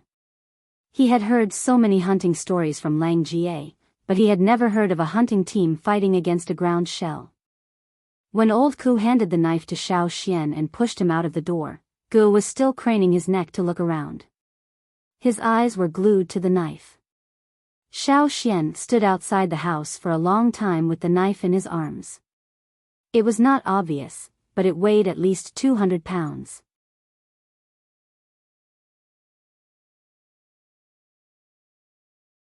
Chapter 39. Xiao Xian placed the saber that old Ku had given him on the newly made stone table in the house. Caesar stared at the saber on the table from 2 meters away and bared its teeth. Ever since it had sniffed the saber at a close distance, it had become very cautious. Its eyes were full of vigilance, and it kept a certain distance from the saber. Xiao Xian reached out and touched the saber, which was not as cold as the stone. After dozens of years, the strong murderous aura on the saber had settled down. After many rounds of polishing, the saber had become a little smaller due to wear and tear. The blade, which was originally full of small nicks, had become smooth and sharp after being polished again. Sighing softly, Xiao Xian carefully put on the saber with a leather sheath. Old Ku had given him his precious saber, and he wasn't afraid that he would lose it. Putting the saber aside, Xiao Xian took a slate. The slate was made of low-grade stone, and Xiao Xian had specially brought it back to use as a writing board. He listed out the number of stone tools he planned to make and wrote them down on the slate. In addition to spearheads and stone arrowheads, Xiao Xian also planned to make a few stone balls to bring along. When the time came, he could use the stone ropes or beast tripping ropes. For 3 consecutive days, Xiao Xian spent time at old Ku's place, polishing stone tools and listening to old Ku talk about hunting. Old Ku didn't talk about his glorious past, and Xiao Xian didn't ask. When old Ku wanted to talk about it, he would. After finishing polishing the stone tools, old Ku asked Xiao Xian, "Do you know why people who live on the mountainside rarely go fishing?" Xiao Xian had always wondered about this question. Since everyone knew that there were fish in the river, why were there still so many people willing to risk their lives to hunt?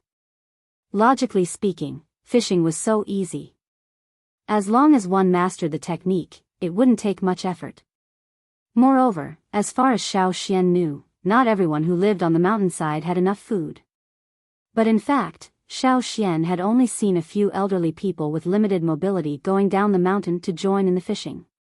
He didn't see any children on the mountain participating in the fishing. As for the soldiers, there was no need to mention them. Other than those who were responsible for guarding the river bank, he basically didn't see anyone snatching fish from the people of the mountain foot district. Old Ku raised his head and looked out the window. They could see the mountains in the distance from that direction. Because of the ancestral teachings. Old Ku said, 900 years ago, the chief and the shaman left a warning at the same time. As long as you are a healthy warrior, you must go out and participate in hunting. Even when there is enough food, you must not indulge in comfort or slack off. I must do everything possible to improve myself. It wasn't easy for a totemic warrior to improve. When they went out to hunt, they had to go through many life and death struggles before they could be promoted from a beginner totemic warrior to an intermediate totemic warrior. It was even more difficult to improve further. People like Mai and the others were almost mentally prepared to stay in the wilderness every time they went out to hunt. On the whole mountain, the people who lived in the mountain foot district were the weakest in terms of overall strength. At the same time, it also showed that these people's mentality was relatively lazy.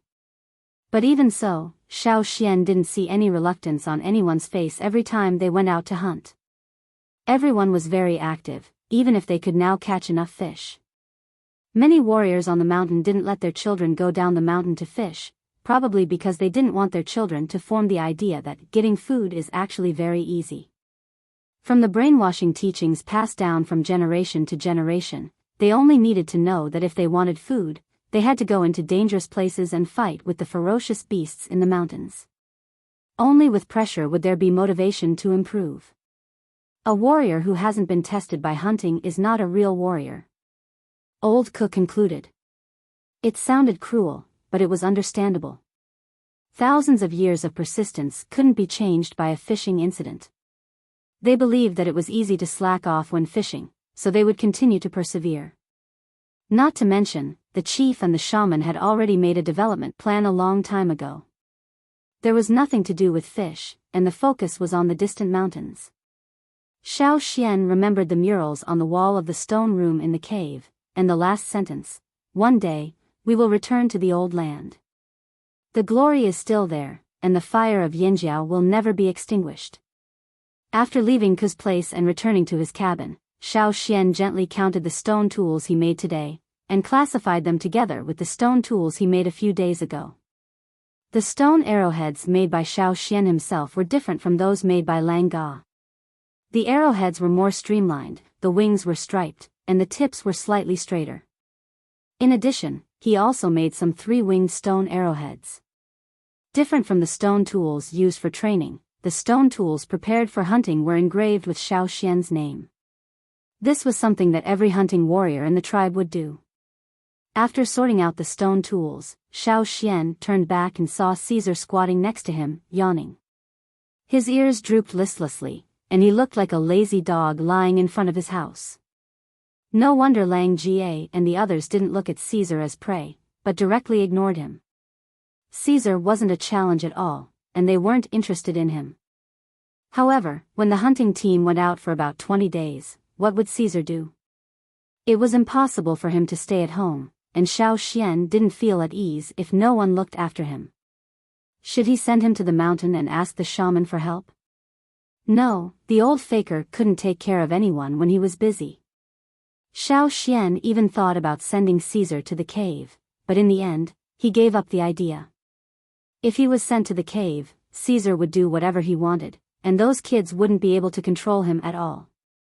After thinking of several candidates, Xiao Xian decided to let Old Ku keep an eye on him. Besides, Caesar would be more obedient in Old Ku's place. Caesar had been making stone tools in Old Ku's place for a long time, so he was familiar with the place.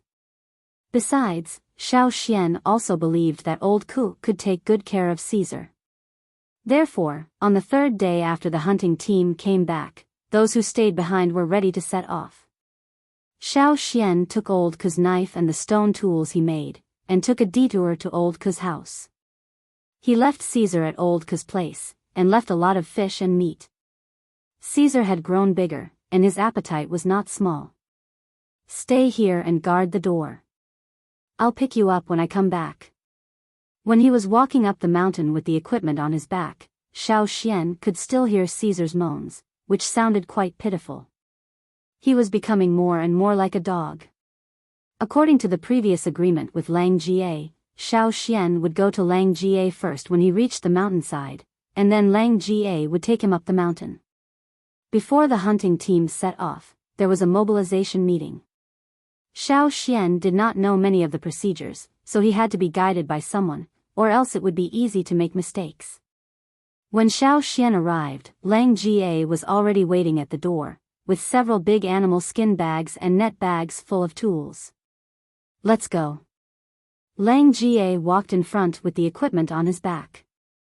When he followed Lang Jie up the mountain, many people saw Xiao Xian and were surprised. They did not expect that Xiao Xian would be able to go hunting with them this time. "Is Fei not going?" Xiao Xian asked Lang Ga. Xiao Xian saw Fei's figure just now, but he did not bring any equipment, nor did he want to go up the mountain. He looked at Xiao Xian angrily. "Him?" Lang Jie lowered his voice. During the last hunting trip, he was disobedient and made a mess. This time, Mai and the others did not let Fei go with them. They told him to stay at home and reflect. "We'll talk about it next time. Anyway, don't think about it this time. So Xian, when you go hunting with the hunting team, you must listen to them." "Got it," Xiao Xian replied. On the way, they met Ong and a few others who had a good relationship with Lang Jie, so they went up the mountain together. The mobilization meeting was held at the same place as last time, but this time the whole fire pit was not lit. The shaman was wearing a gray cloak, standing by the fire pit with a walking stick in his hand. He was talking with Chief Ao. When Xiao Xian looked over there, the shaman also looked over. When he saw Xiao Xian, he was stunned. Obviously, he remembered Xiao Xian this time, and did not expect that Xiao Xian would join this hunting mission.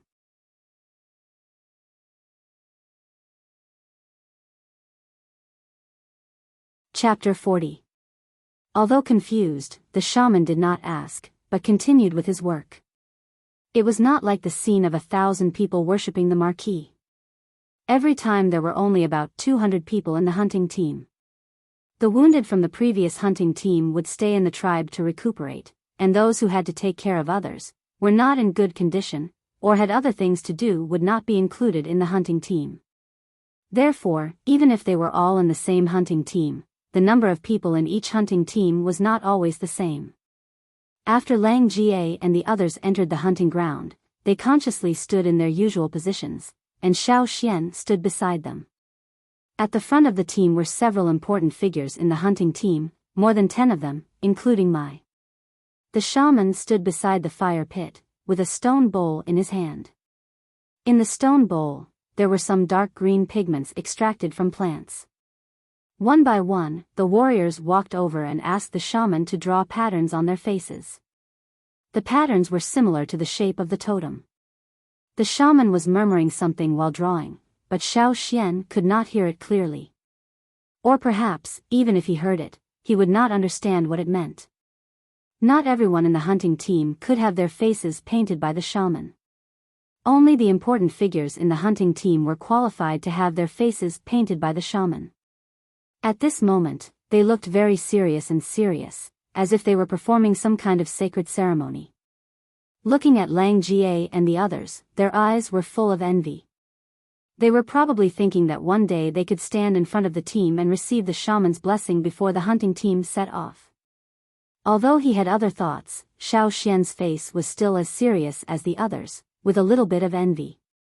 When the 10 or so warriors finished painting and returned to the hunting ground, the solemn atmosphere suddenly relaxed. Under the lead of the chief, they began to sing the hunting song. Unfortunately, Xiao Xian did not know how to sing at all. Xiao Xian had heard the hunting song several times, but he could not master it. He also did not know that the hunting team had to sing it together before the hunting team set off. Damn, it was like not knowing how to sing the national anthem at the flag-raising ceremony. It would be so embarrassing if he said it out loud. But the problem was that in the tribe, the song of hunting was usually taught by parents and elders. Xiao Xian came from the cave, and Xinz was not an original, so he had never paid attention to this. Lang Jie and the others also did not think about this aspect, so they all neglected it. However, Xiao Xian was not a real child after all. He did not know how to play the song of hunting, but he knew how to make up the numbers. Xiao Xian's expression didn't change. He stood there calmly, his mouth opening and closing, but he didn't make a sound. If one didn't pay attention, they wouldn't be able to tell that he was different from the crowd. Since the beginning of the world, our ancestors have been here. When the tribe rose, hunting was the priority. As the spring warmed up, the ice and snow melted. Birds and beasts jumped happily. Birds chirped and beasts roared. Hunters went far away. At first, Xiao Xian thought that the song of hunting would be over after a few lines, but as he waited, he realized that the song was really fucking long. It was like a story, from hunting in spring, to summer, to autumn, and finally ending in winter. Not only was it long, but it also had a fucking tragic ending. It was as if they were going to die. He wondered which master in the tribe wrote this song. Although the song talked a lot about hunting, and warned everyone that hunting in winter was dangerous and they had to be cautious when going out, Xiao Xian didn't feel that it was inspiring. However, the people present were all red in the face and neck, as if they were on steroids. They even sang the totem patterns on their bodies. They couldn't wait to tear apart ferocious beasts on the spot to vent their excitement. Xiao Xian really couldn't understand the mentality of these people. Perhaps, this was the difference between outsiders and natives. When Xiao Xian was singing with his mouth open, the shaman glanced at him several times. Xiao Xian knew, but he still didn't look away. He followed the example of Lang Jie and the others. When others were excited, he was also excited. When others roared with their spears, he also roared with his spear. Didn't Lang Jie say that no matter what he did, Xiao Xian would not make any mistakes? Standing by the fire pit, the shaman's old face twitched as he watched. Of course, he could see that Xiao Xian didn't know how to sing the song of hunting, but he didn't expect that Xiao Xian could be so thick-skinned. If it were other kids, they would have been terrified. After singing the song of hunting, Xiao Xian felt that the food he ate in the morning was almost used up. Since the morale had been boosted, the chief didn't say anything more. He asked the team leader to lead the team and set off immediately. There was a time plan for going out hunting, or there would be more trouble if they missed the timing. Xiao Xian moved his feet and followed Lang Ga, feeling someone was looking at him. Xiao Xian looked over. It was Mao. Mao was surprised. He did not expect that after Fei's accident in the last hunting mission, they would still allow the newly awakened warriors to join the team in advance. In fact, even the few kids who performed well in the last hunting mission might not be allowed to join the team this time. Obviously, Mao didn't consider himself as one of the newly awakened warriors. Xiao Xian glanced at him and ignored him.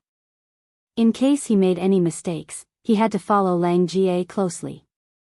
How could he have time to stare at that little kid? The hunting team walked down from the top of the mountain.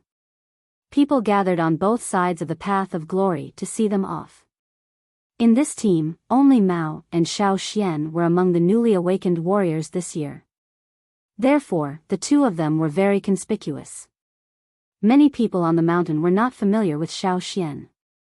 When they saw the kid walking in the team, they realized that the kid in front of them was the one who was awakened in advance during the ritual ceremony. Once again, Xiao Xian made his presence known. Even those who didn't remember him last time remembered him. If he could follow the team, he must have the ability to do so. The tribe appreciated people with ability very much.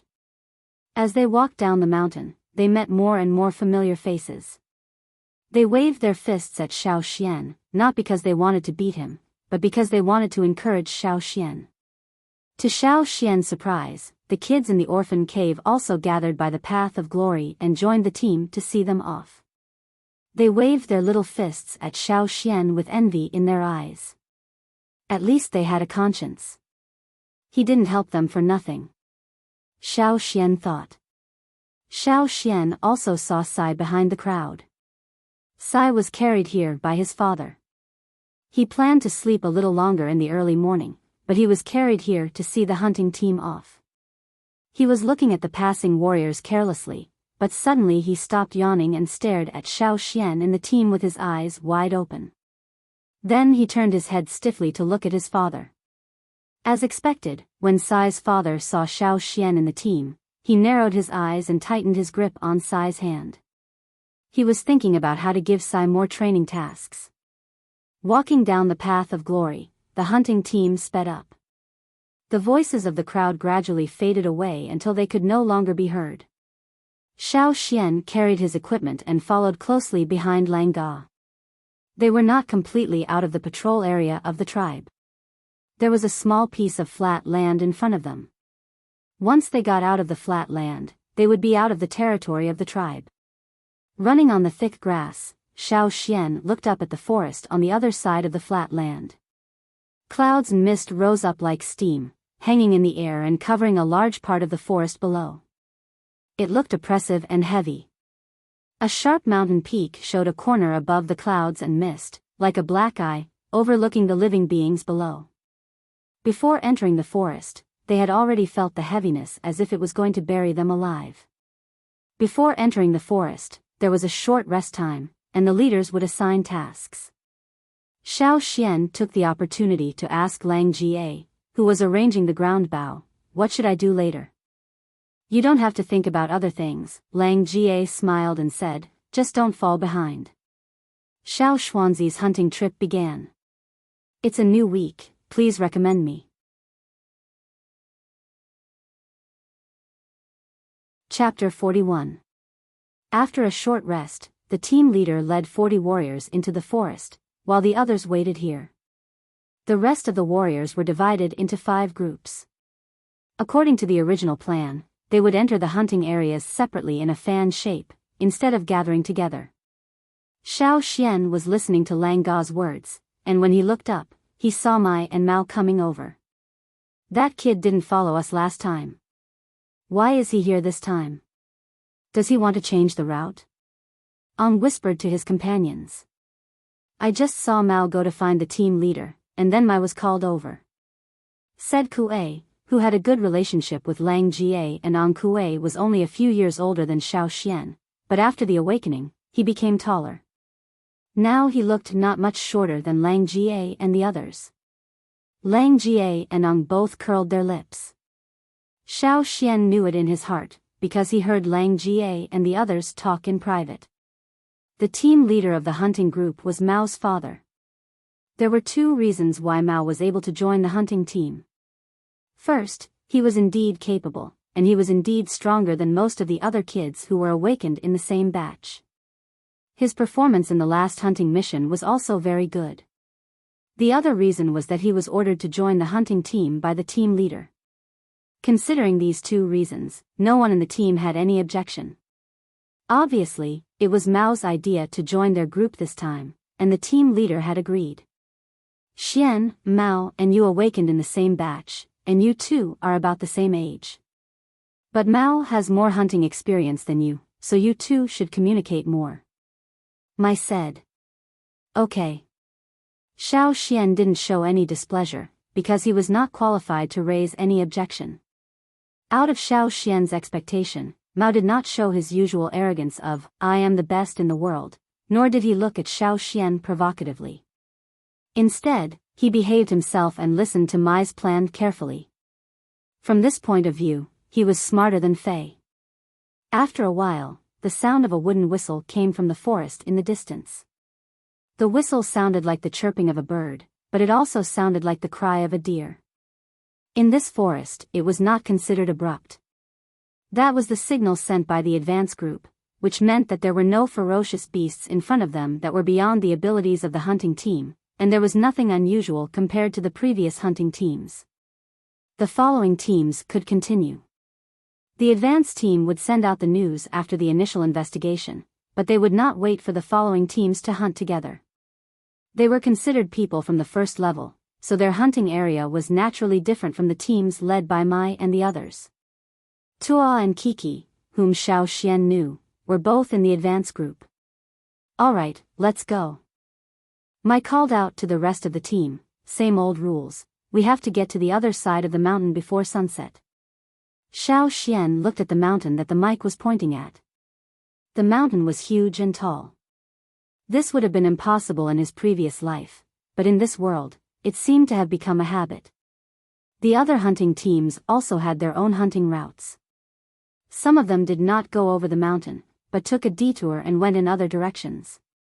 Stepping into the dense forest, the team of about 30 people, each carrying a lot of things, walked through the forest, but did not make much noise. Above them, numerous ancient trees were clustered together, and their branches and wide leaves almost covered the entire sky. Below the trees, there were many unknown shrubs, and in the places where the shrubs did not gather, there were some ancient trees with their well-developed roots protruding from the ground. Figures jumped from the ground to the tree trunks, and nimbly jumped on the branches. The 30 people jumped one by one, but the branches only shook slightly. The rustling of the leaves did not attract the attention of other creatures in the forest. Xiao Xian followed the people in front of him, jumping from the ground to the branches, and then from the branches to the huge vines. The huge vines, which were several meters thick, were wrapped around the ancient trees. Many places on the vines were covered with moss. The moist air made the moss slippery, and one could easily fall down if they stepped on it. However, as long as they were steady, it was also a good slide. Stepping on the vines, they slid quickly. Their noses were filled with the fresh smell of plants, mixed with the fragrance of flowers. In addition, as the temperature rose, water vapor rose with the smell of all kinds of creatures living in the forest. This was the smell of the primitive forest. It was full of vitality, and also smelled danger and excitement. It made people feel as if all the hair on their bodies were trembling with nervousness. A flat-shaped insect the size of a millstone was lying on a vine in front of him. There were 3 rows of patterns on its body that looked like eyes. As the insect wriggled, the 3 rows of patterns on its back flashed. It looked like the eyes of some kind of creature that was scanning its surroundings. The hunting team did not slow down because of the obstacle in front of them. Xiao Xian did not hear any strange sounds, and saw the insect being peeled off from the vines and thrown down. Whoosh! A big bird flew under the vines, so fast that it was almost impossible to see clearly. And the insect that was falling down was picked up by the bird that had just flown by. As they moved forward, the light flickered. The vines arched into a high arc, and then fell down into the dense forest. On a thick branch above, there was a big colorful snake, as thick as a bucket, coiled around it. However, in this forest, it was nothing. No one knew if the snake was full or not, but it looked a little lazy. When the hunting team slid past the vines under the branches, it raised its head and looked down, spitting out its forked tongue. Its emotionless eyes stared at the people passing by below. Xiao Xian felt the cold eyes of the snake above him, and followed Lang Jie closely. Since the people in front of him did not care about the snake above, he did not need to do anything. In terms of experience, Xiao Xian was just a rookie. He knew when to take action, and when to hold back. He just needed to learn from Xiao Xian. Xiao Xian was now in the middle of the team, and there were other warriors behind him. The warriors in the back thought that since it was Xiao Xian's first time following the team, they would help him if he could not keep up, or if he slipped or missed a step. But unexpectedly, Xiao Xian could keep up with the team, and did not make any mistakes. On the way, Xiao Xian saw a lot of prey, such as huge bears and unknown creatures, and small beasts running between the bushes. But the hunting team did not slow down to take a look at those beasts, and just walked towards the mountain that Mai had pointed out. The closer they got to the mountain, the more the plants changed. The towering ancient trees became sparser, and the hunting team stopped walking on the trees. Seeing that Lang Jie and the others in front of them slowed down, Xiao Xian slowed down as well. Mai made a gesture to the warriors behind him, and 7 or 8 warriors in the team spread out to check if there were any dangerous ferocious beasts nearby. After making sure it was safe for the time being, Mai asked the hunting team to take a rest. The team changed their formation, and spread out a little. They did not just stand there, but prepared the tools in their hands. Tired. I guess, Lang Jie was playing with the ground bow, and was about to ask Xiao Xian if he was tired. If he was tired, he could eat something and drink some water to replenish his strength. There was no need to be too much pressure. After all, they had to keep running from the edge of the forest to here, and they had to concentrate to avoid making any mistakes. They would be physically and mentally exhausted if they were nervous. For the newly awakened warriors, it was indeed too much for them. Even Mao, who was recognized as the best among the newly awakened warriors this year, was a little out of breath. But now, looking at Xiao Xian, Lang Jie could not finish his sentence. Xiao Xian seemed to be fine. Not only was he not out of breath, he even had the mind to pay attention to the tree fox on the tree next to him.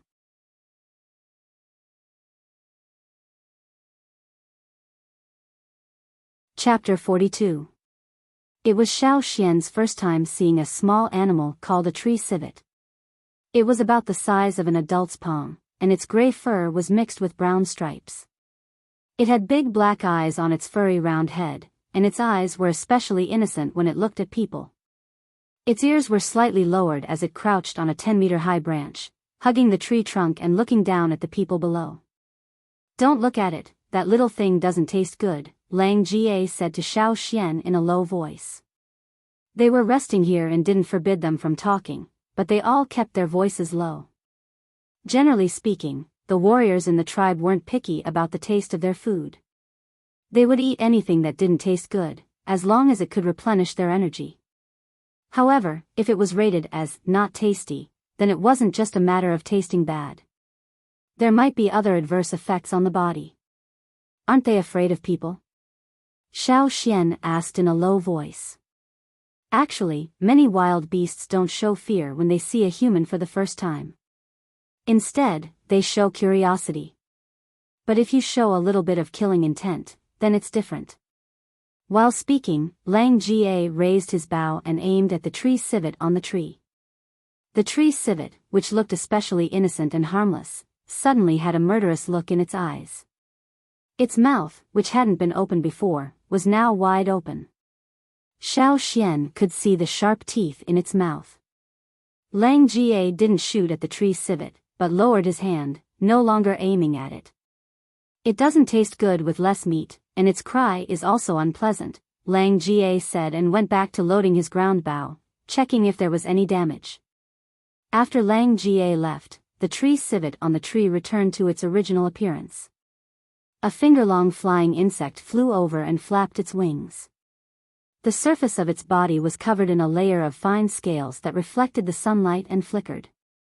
One moment, it would appear in one place, and the next moment, it would appear in another place. They flew extremely fast in the air and could change positions in an instant. Whoosh! The tree civet waved its arms, as if it had already predicted where the flying insect would fly next. It stretched out its claws and clawed at the insect. In the blink of an eye, the flying insect was trapped between the tree fox's claws. Xiao Xian watched as the tree civet twisted the flying insect and broke its wings. Then, like a deep-fried dough stick, it ate the flying insect in one bite. As it chewed, it stared at Xiao Xian, who was under the tree. When only the tail was left, the tree fox stopped gnawing. It looked at the remains on its claws and then looked at Xiao Xian, who was under the tree. Then, it threw the tail towards Xiao Xian. Xiao Xian sensed the insect carcass being thrown at him at high speed. He moved half a step and dodged it just in time. What the hell? The tree civet on the tree began to bark. Xiao Xian thought that the tree civet was dissatisfied because he avoided it, but he caught a glimpse of Ong moving not far away. He then looked at the tree civet on the tree and saw that it had already run away, as if it was avoiding something. Ong ran in the opposite direction of the tree civet, and climbed up a tree nimbly. On his back, he carried 5 short spears, which were half the length of the ones he usually used. They could be used as javelins. The rest of the hunting group quieted down and slowed down their breathing. If they hadn't seen it with their own eyes, it would have been hard to imagine that there were so many people here. Ong seemed to have seen something. He quickly and quietly pulled out a short spear and was about to throw it. But before he threw it out, he stopped and made a gesture to Mai thought for a while, and waved his hand to ask Ong to come back. Ong looked regretful, and went back to the hunting group after climbing down the tree. At the same time, the hunting group hid behind the protruding stones and trees. Xiao Xian followed suit. After 2 breaths, Xiao Xian saw something that looked like a fox jumping out of the bushes. It looked around, and then ran away in one direction. Lang Jie signaled Xiao Xian to continue to wait. After a while, Xiao Xian heard a rustling sound. It was the sound of a creature moving and rubbing against the branches. A creature about 7 meters tall slowly appeared. It had brown fur, 4 thick limbs, and a thick and powerful tail behind it. It looked a little fierce, but looking at its slow and heavy body, it looked a little lazy. It sniffed with its nose, and walked to a few trees. It stood on its hind legs, with its strong tail behind its back, forming a tripod with its feet. After standing up, it exposed its front claws, which were like sickles, and hooked the trees in front of it. It easily cut off branches and leaves from the trees, as if it was cutting wheat. It was an animal that ate leaves as its main food. But judging from Mai's behavior, Xiao Xian also knew that this big guy was not easy to deal with. Thinking back to the hunting stories he had heard before, this big guy in front of him should be a giant clawed beast. In Xiao Xian's eyes, this giant-clawed beast was already very big, but in fact, this one was not yet an adult. An adult giant-clawed beast was even bigger. Moreover, giant-clawed beasts only looked heavy and lazy, but when they were threatened, they reacted quickly. Their huge claws could easily uproot trees. In fact, giant-clawed beasts were also on the hunting list of the hunting team, but Mai did not send anyone to hunt them now. The trees were not big, and the giant-clawed beast quickly ate up most of the leaves on the trees. It lost interest in the rest of the leaves and continued to lazily walk on the ground. It moved its heavy body and left. After it left, Mai and the others continued to climb up the mountain. On the way up the mountain, Lang Jie checked a few traps he had set before. There were a few poor guys who had fallen into the traps not long ago, and were still alive. They had been dragged out and killed by the warriors of the hunting group. The trap wasn't big, so it only caught small prey. Lang Jie taught Xiao Xian his experience while fixing the devices in the traps. Pointing at the warriors who were dealing with the prey, Lang Jie said to Xiao Xian, "After you catch the prey, you have to check whether they are sick or not. Like the one we caught just now, its eyes had changed color, and its body was bald. When the meat was cut open, the blood had a strange smell. Even if that prey is still alive, it won't live long. If we eat it, we will end up the same as it." The warriors who were in charge of dealing with the prey had neatly skinned it, cut out its internal organs, and packed them into pieces. They even smeared some grass juice on the bags, probably to cover the smell. Mai led the hunting team to climb up the mountain, so they did not hunt many large beasts. The environment at the top of the mountain was not as mild as below. The snowy peak was shining under Yang Guang's gaze, and they could clearly see the large basin on the other side of the mountain. Finally, before the sun set, the hunting team climbed over the mountain and arrived at a cave on the mountainside. This was the hunting team's stronghold, and they would spend the night here. With a cave to spend the night, it was naturally easier. After a tense journey, they could finally rest, and the warriors relaxed a little. There used to be a cave bear living in this cave. Later, our hunting team killed that cave bear, so we took over this place. Lang Jie told Xiao Xian about the origin of this cave. "Oh right, Lang Jie, what kind of trouble did Hoodlum get himself into during the last hunting mission?" Xiao Xian asked. The smile on Lang Ga's face suddenly disappeared, and he sighed. He leaned closer to Xiao Xian and complained in a low voice, "That little bastard could have gotten himself into any trouble, but why did he have to get himself into trouble with the thorn-black wind?" The thorn-black wind did not refer to any kind of wild beast, but was a general term used by the people in the tribe for those predators who liked to lurk. That was why they usually called them XX Black Wind, and thorn-black wind was one of them. After the sun set, the temperature began to drop. The entrance of the cave was blocked by a huge rock, and the cold wind poured in through the gap. But there were many people in the cave, so it was still warm. If he looked outside the cave, Xiao Xian could see the two crescent moons gradually appearing in the night sky. Lang Jie and the others said that tomorrow's weather would be good. Outside the cave, in the quiet forest at night, on the seemingly calm basin, nocturnal beasts began to become active. In a small pond at the foot of the mountain, the calm surface of the water began to ripple, and a huge body quietly emerged from the water, crawling out of the pond. Outside the pond, several nocturnal beasts who were drinking water had already fled for their lives. The giant beast did not rush to catch up with those small prey, but stood by the pond, waiting for the water to drip off its body and dry it. Even the moonlight could not reflect any light on its body. At this time, the giant beast began to move, and its huge body quickly blended into the night.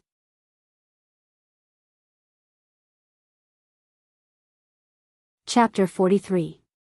At dawn, after a night's rest, the people in the cave had recovered their energy and were counting the equipment they were going to bring out later. They brought a lot of stone tools from the tribe. There were some spare stone tools in the cave, but they couldn't be fully equipped when hunting, so they only needed to bring some. Xiao Xian brought a long spear and 3 short spears on his back. He also brought the stone knife that old Ku gave him. Compared to the others, Xiao Xian didn't bring much. It was his first time participating in a hunt, so the first thing he needed to do was to adapt and observe. After eating something, Mai pushed away the boulder that blocked the entrance of the cave. The sun hadn't completely risen yet, and the wind outside blew into the cave with cool moisture, refreshing everyone. The place where the cave was located was relatively remote. Not far ahead was a steep slope. If they rolled down from here, they would probably roll directly to the foot of the mountain. There weren't any trees around, nor were there any animals. Walking out of the cave, Xiao Xian could see the mountain peak surrounded by clouds in the distance, as well as the basin at the foot of the mountain. Ignoring the threatening ferocious beasts hiding in the basin, this forest was still very beautiful. Before hunting, you need to understand the prey's living patterns. Small prey like rabbits usually don't come out during the day. Most of them come out at night to look for food. Lang Jie said to Xiao Xian as they went down the mountain. He pointed out to Xiao Xian several gnawing marks on the grass and leaves, which were left by the rabbits and other animals that were active at night. Wild goats usually don't live near this mountain. They are only found in the mountains over there, but sometimes you can see them here. In winter, they usually come out during the day to look for food. In summer, they come out more in the morning and at night, and hide in the valley to rest during the day. I'll show you when we cross the basin in a few days. There are also some small prey that like to move around the edge of the forest. During the day, they usually hide in the bushes and under the trees on the mountainside. They only come out to look for food in the morning and at dusk. Xiao Xian listened carefully to Lang Ga's words and memorized them in his mind. This was the knowledge that he had to know to survive in this place. Only by understanding the living habits of the prey could they be targeted and increase their efficiency. In addition, when looking for prey, you can first carefully check the traces, such as fresh scratches on the trees, clear footprints on the ground, and so on, which means that prey has been here recently. Generally speaking, as long as you don't wantonly destroy the surrounding forest environment, the beasts may still follow the same old path. Once they feel that the prey has seen you, you can hold your breath and not move. Just like the previous tree civet, it is likely that it is also the first time they have seen a human, and their curiosity will be greater than their fear. By the way, for warriors like you who have just awakened, you don't have enough power yet. Try to avoid those large beasts, especially ferocious beasts. Otherwise, you will become their prey. As he spoke, Lang Jie paused. He carefully looked at the marks on the ground and then at the grass beside him. A wild boar came here. Lang Jie went over to Mai and discussed with him. There's a small wild boar nearby. Since we haven't entered the central hunting area yet, I'll bring Xian and the rest over there for some exercise. Okay. After Mai finished talking with Lang Jie, he said something to Xiao who was next to him. Xiao and Mai were husband and wife. When Xiao Xian heard Xiao's name for the first time, he joked with Lang Jie that they were destined to be husband and wife. Unfortunately, Lang Jie didn't understand Xiao Xian's words at all. In this team, there were only 7 female warriors, and Xiao was the most powerful one among them. Xiao Mai and his wife were both intermediate totem warriors. In the past, when they went hunting, they would each take 10 people to hunt separately, and then they would meet up again after the hunt. According to the action plan discussed with Mai Zhao, Xiao left with a team to track the giant horned deer.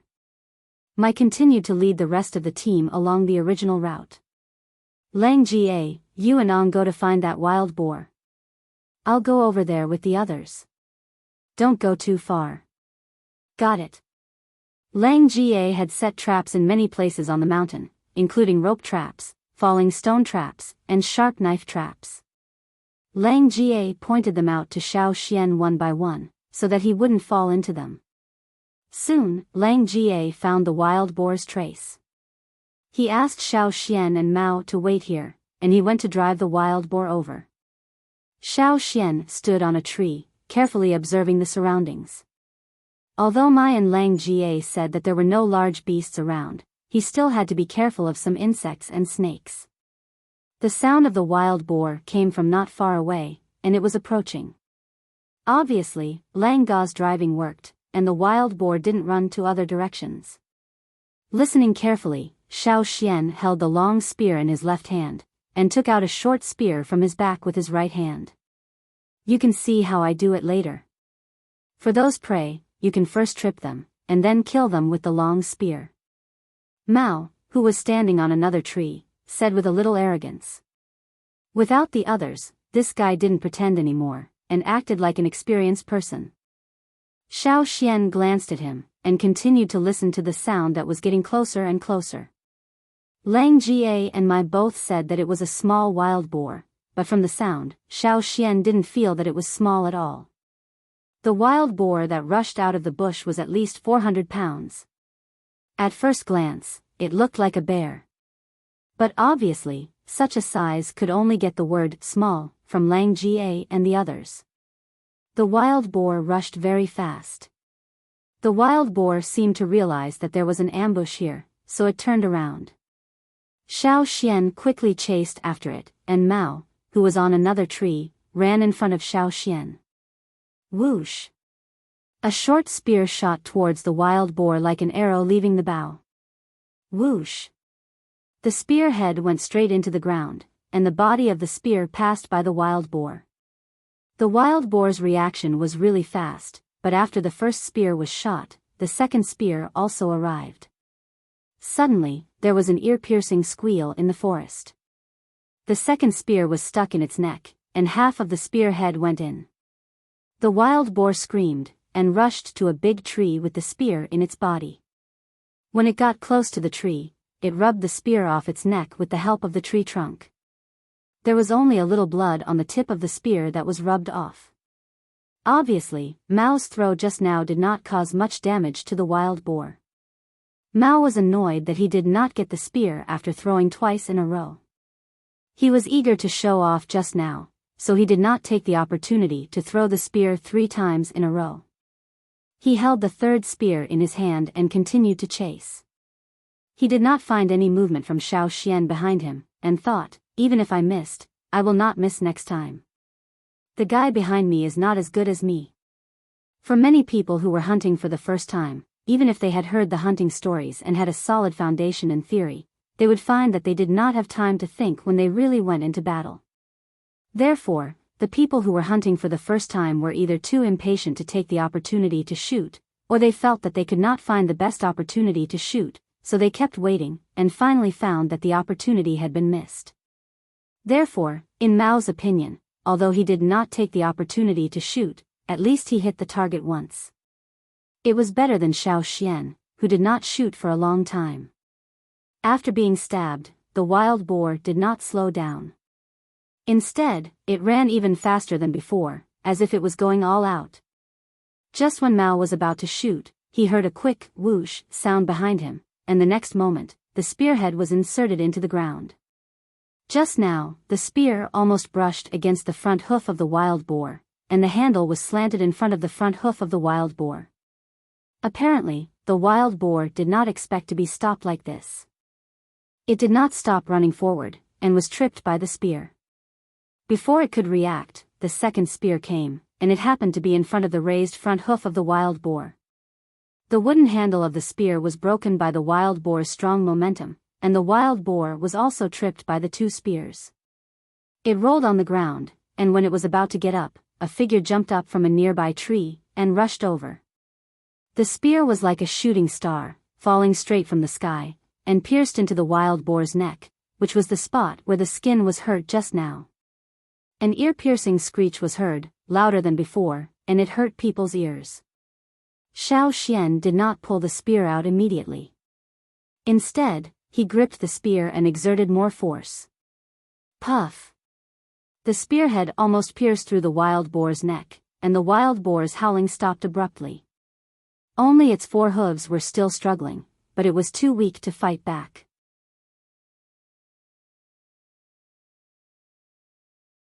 Chapter 44. Lang Jie and the others soon appeared next to the wild boar. They had been watching from behind, thinking that it would take a while for the 2 kids to kill the wild boar. Unexpectedly, they did it so quickly. Not bad. Lang Jie said, looking at the wild boar that was still alive. To use a stone spear, one must be fast, accurate, and strong, or it would be difficult to use it effectively, not to mention the wild boar with thick skin. No matter how good the stone material was, it had to be used properly. However, judging from the situation just now, the two kids were good at using the spear. Lang Jie and the others nodded in their hearts. But Mao, standing next to them, was still in a daze. He did not expect that Xiao Xian, who had not made a move before, could be so fast. From the first spear to the wild boar's neck, it was only a blink of an eye. Was this really the first time he had hunted? Not only Mao, but Lang Jie and the others were also sighing in their hearts. No wonder Mai allowed Xiao Xian to follow them this time. This kid really had the talent. In fact, Xiao Xian was just following his intuition. It was his first time hunting, so he naturally did not have much experience. But when he was chasing the wild boar, there was a moment when his intuition told him that it was a good time to strike. So, he did not hesitate to use his totem power. Two short spears were shot out one after another, and then the last hit was fatal when the wild boar was tripped. If the wild boar was not tripped, it would be difficult for him to accurately pierce the wound. Xiao Xian looked at the broken handle in his hand, frowning slightly. Two short spears and a long spear were all broken. The first two were broken by the wild boar, while the long spear was broken because the handle could not bear the force when he stabbed it. It seemed that besides the stone material of the spearhead, he also had to pay attention to the wood. Don't worry, there is plenty of good wood in the forest. We can cut some back and make them in the cave. Lang Jie comforted him. Indeed, in the tribe, there was not much good wood in the surrounding mountains. Stones were okay, but wood was not so satisfactory. Therefore, every time the hunting team went out, they would bring more spearheads, and the wood for the handles would be found in the forest.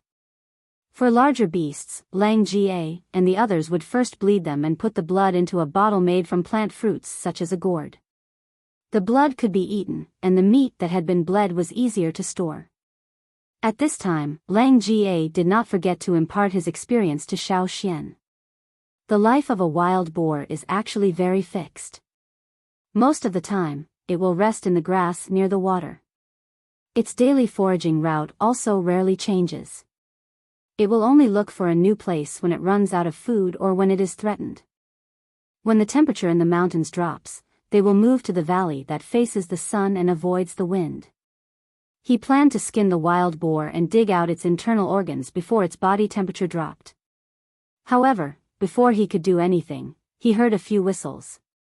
It was a signal from the microphone, indicating that Lang Jie and the others should hurry over. There was a big prey over there. Lang Jie and the others had no time to skin the wild boar. Their expressions changed, and they packed up their things and rushed to the place where the whistles came from. Don't worry about that wild boar. Hurry up and follow us. Lang Jie said. Xiao Xian did not waste any time.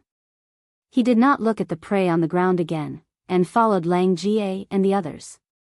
There were different levels of prey. Different prey contained different amounts of energy in the meat. Compared to the same size of meat, the higher level prey could fill your stomach and even make you feel bloated. However, the lower level prey would not only not fill your stomach, but would also feel hungry after a while of exercise. This was also the reason why many warriors preferred the higher level prey in the forest, especially the ferocious beasts, rather than the common wild beasts. There must be a reason why people in the tribe called them ferocious beasts. For example, the black wind that Lang Jie mentioned last night belonged to the category of ferocious beasts. However, the people in the tribe did not dare to provoke and kill the black wind, because it was too difficult. The thumping sound was getting closer and closer. It sounded like a large creature was stepping on the ground. The ground was shaking, and there was also the sound of breaking wood. Many small wild beasts around were running away, trying to avoid this dangerous place. You two stay away. Lang Jie stopped Xiao Xian and Mao from getting closer, and the others quickly went over there. When he saw the creature, Xiao Xian took a deep breath. He finally knew why Mai and Lang Jie said that the wild boar was small. Compared to the giant creature in front of them, the wild boar was like a toy car, while the one in front of them was like a fierce armored vehicle. Four-fanged wild boar. It's a four-fanged wild boar. Mao, who was standing next to him, was both surprised and excited. After all, it was not easy to come across such prey when hunting outside. He did not expect to see one on his second hunting trip. How could he not be excited? Generally, male wild boars had a pair of exposed fangs, but the giant boar in front of them, which was more than 10 meters tall, had 4 pairs of fangs. In addition to the big fangs that came out of its mouth like other wild boars, there were 3 pairs on its face. The top pair was on the forehead, and was shorter than the other 3 pairs. The 4 pairs of fangs all rolled in the same direction, almost forming a shield that could easily break the trees in front of it. Xiao Xian even wondered if the boar's vision would be affected by its many fangs.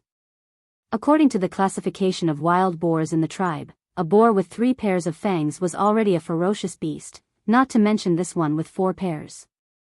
The 4-fanged wild boar was so agitated and angry that the mane on its neck stood up like steel needles. When Xiao Xian saw the 4-fanged wild boar, there were already a few spears stuck in its body. These spears were obviously not pierced so deeply in one go. Instead, it was because the spears were pushed in again and again. There were also several broken spears.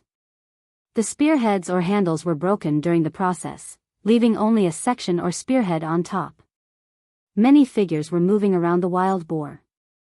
Mai dodged a thick tree trunk that was lifted by the wild boar. His figure flashed, and the strength in his body reached the peak in an instant.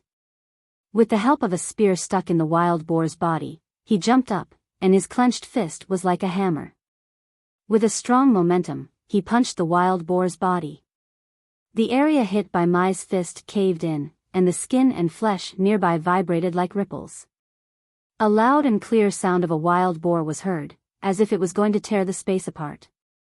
The blast of air from the wild boar's mouth was like a hurricane, whistling to the surroundings. The nearby branches were all blown away by the blast of air, and countless leaves and broken branches were forcibly blown off from the trees, flying far away. Xiao Xian, who was standing not far away, naturally felt such a strong whistling skill. It was so fucking smelly. After being punched again and again, the 4-fanged wild boar was really anxious. Some of the protruding stones along the way were smashed into pieces by its hard big hooves. All the obstacles in front of it were smashed, and the wild boar ran even faster, as if it was going to smash God and Buddha. "Don't let it go to the pool," Mai shouted. It was not easy for them to drive the wild boar into the forest, and they could not let it go out. Besides, there were some dangerous guys lurking around the pool, and they did not want to provoke them. Fortunately, those big guys did not like to come out during the day. 15 warriors, 5 of whom were intermediate totem warriors, could not stop the 4-fanged wild boar. Fortunately, Qiao and the others, who were hunting the giant antler deer, heard the whistle and came over to join the hunting circle. Hammers, axes, stone ropes, and so on were used. Many spearheads were broken, and the handles were broken. Finally, the 4-fanged wild boar was stopped before it ran out of the forest. Hearing the sound of the boar falling to the ground, Xiao Xian's rapid heartbeat also calmed down, and his nervous mood suddenly relaxed. After Lang Jie gave him a safe sign, he ran over. Xiao Xian threw away the piglet's blood, and replaced it with the 4-fanged wild boar's blood, which was much more nutritious than the previous one. Lang Jie asked Xiao Xian to drink one mouthful at a time.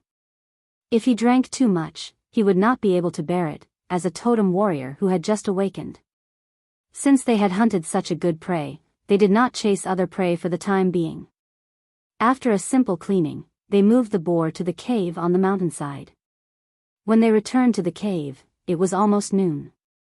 In order to hunt this big boar, everyone felt a little exhausted. All of their strength burst out in a short time, and once they relaxed, they were very tired. Fortunately, we did not let the 4-fanged wild boar run to the pond, or it would have been troublesome if the thorn black wind came out. Thinking of the situation last time, Lang Jie still had a lingering fear. The others also had the same feeling. Fortunately, they had caught the four-fanged wild boar in time. After roasting the four-fanged wild boar, the hunting group took a short rest after eating.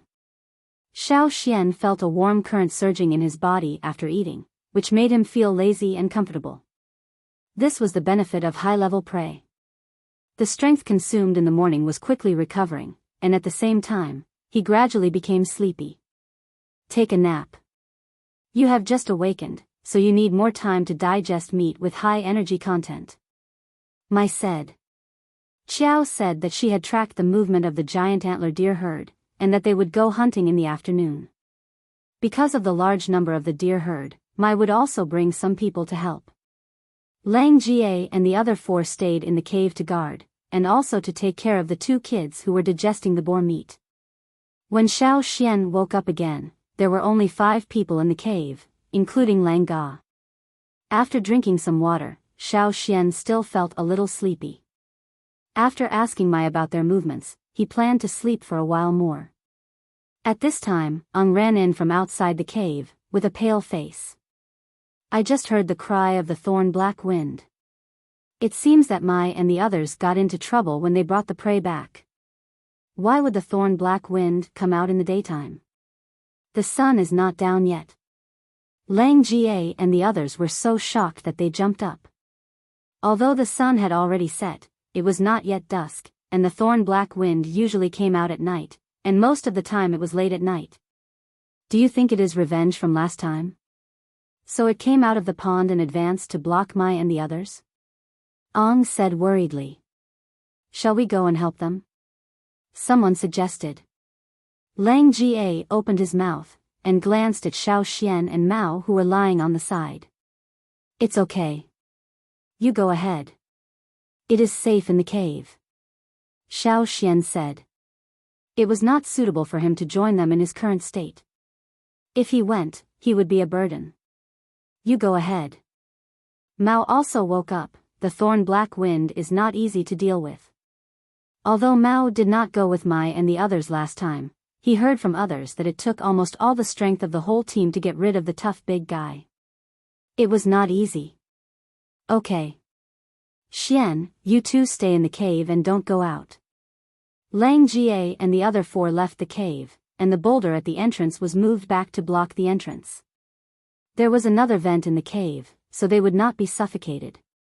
As long as Xiao Xian and the others did not come out, it was indeed safer to stay in the cave.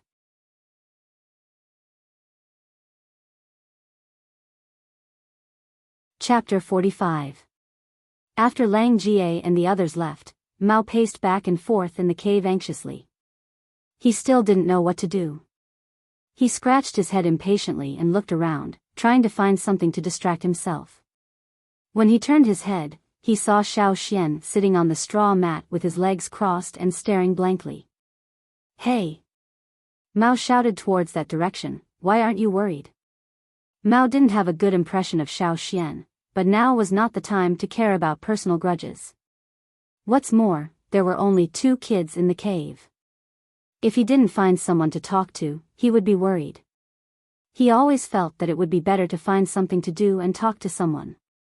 Xiao Xian raised his head and glanced at him, so what if I'm worried? If we go out like this, we'll become targets before we even get close. Do you think we'll drag them down? I didn't say I wanted to go out. Mao roared angrily.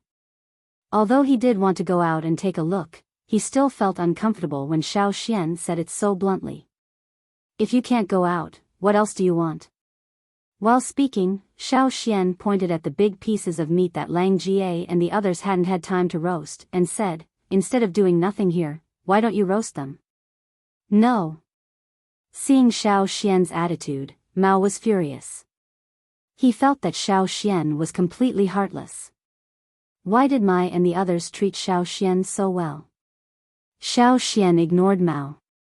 In fact, he was not as calm as he looked. He always felt that something was going to happen, but there was nothing he could do now. He felt frustrated.